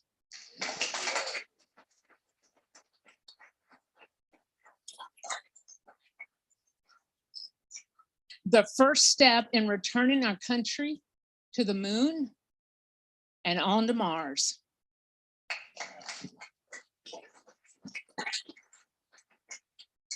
What you have done today will inspire generations to come. So thank you. Thank you for your resilience. You know, I said at the pre-test briefing, the harder the climb, the better the view. We showed the Space Coast tonight. What a beautiful view it is. So congratulations.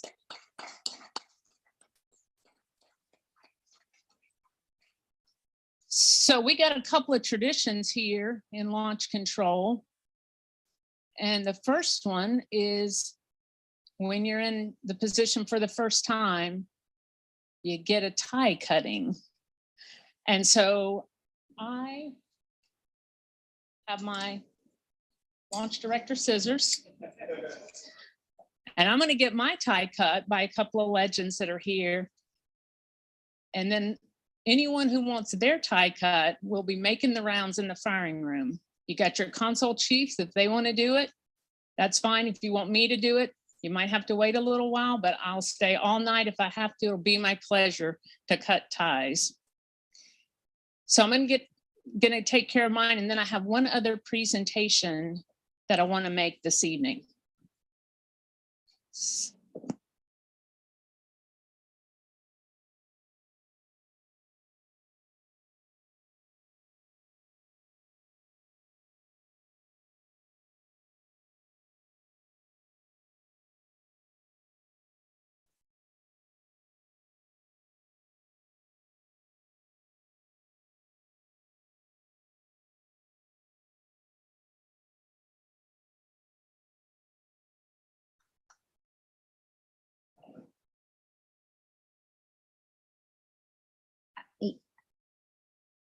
This is Charlie Blackwell Thompson, Artemis-1 launch director. She just got her tie cut. That is a tradition here at NASA. We just got to hear her talk to the team. And one thing that really stuck out to me that she said is that they've really earned their place in history. We're coming up on solar array deploy. Let's go on to Leah. Thanks, Megan. And yes, we're here in Mission Control Houston, still monitoring the Artemis-1 mission and the first flight of Orion atop the Space Launch System. So far, we saw successful liftoff at 1:47 a.m. Eastern Time, all the way through separation from the core stage. We now have Orion and the interim cryogenic propulsion stage flying free. And we've just heard that we have initiated solar array deploy. So we are turning our focus to that. The spacecraft was running on battery power, but stretching these wings will allow it to stop relying on those batteries and significantly extend the time it can stay in space. So solar array deploy takes about 12 minutes. We have 4 solar arrays that we need to deploy and latch. These will provide power to the spacecraft on its journey to distant retrograde orbit and all the way back to Earth. Once these are properly Julie, when? no longer need to rely solely on battery power. And we expect this to be done about 30 minutes after liftoff. Right now, we're 19 minutes since liftoff today. Orion is now traveling 17,175 miles per hour. We're continuing to hear good calls here in Mission Control Houston from the flight controllers monitoring the mission. A little bit about these solar arrays as we wait. Again, we heard the call that the deploy has been initiated. We'll hear a little bit more about that once they start to unfold. These 4 solar arrays generate 11 kilowatts of power, which is enough electricity to power 2 3-bedroom houses, and they have a wingspan of 63 feet. Just one of these 6.5 by 6.5 foot panels has 1,250 solar cells. So you're looking at a total of 15,000 solar cells. Thank you so much, everyone, for joining us. Congratulations to Artemis. Everyone, have a great evening if you're going to bed. And if you're starting your day today, please stay well and stay safe. Good night. Good day, everyone. Take care. Bye. Blast off!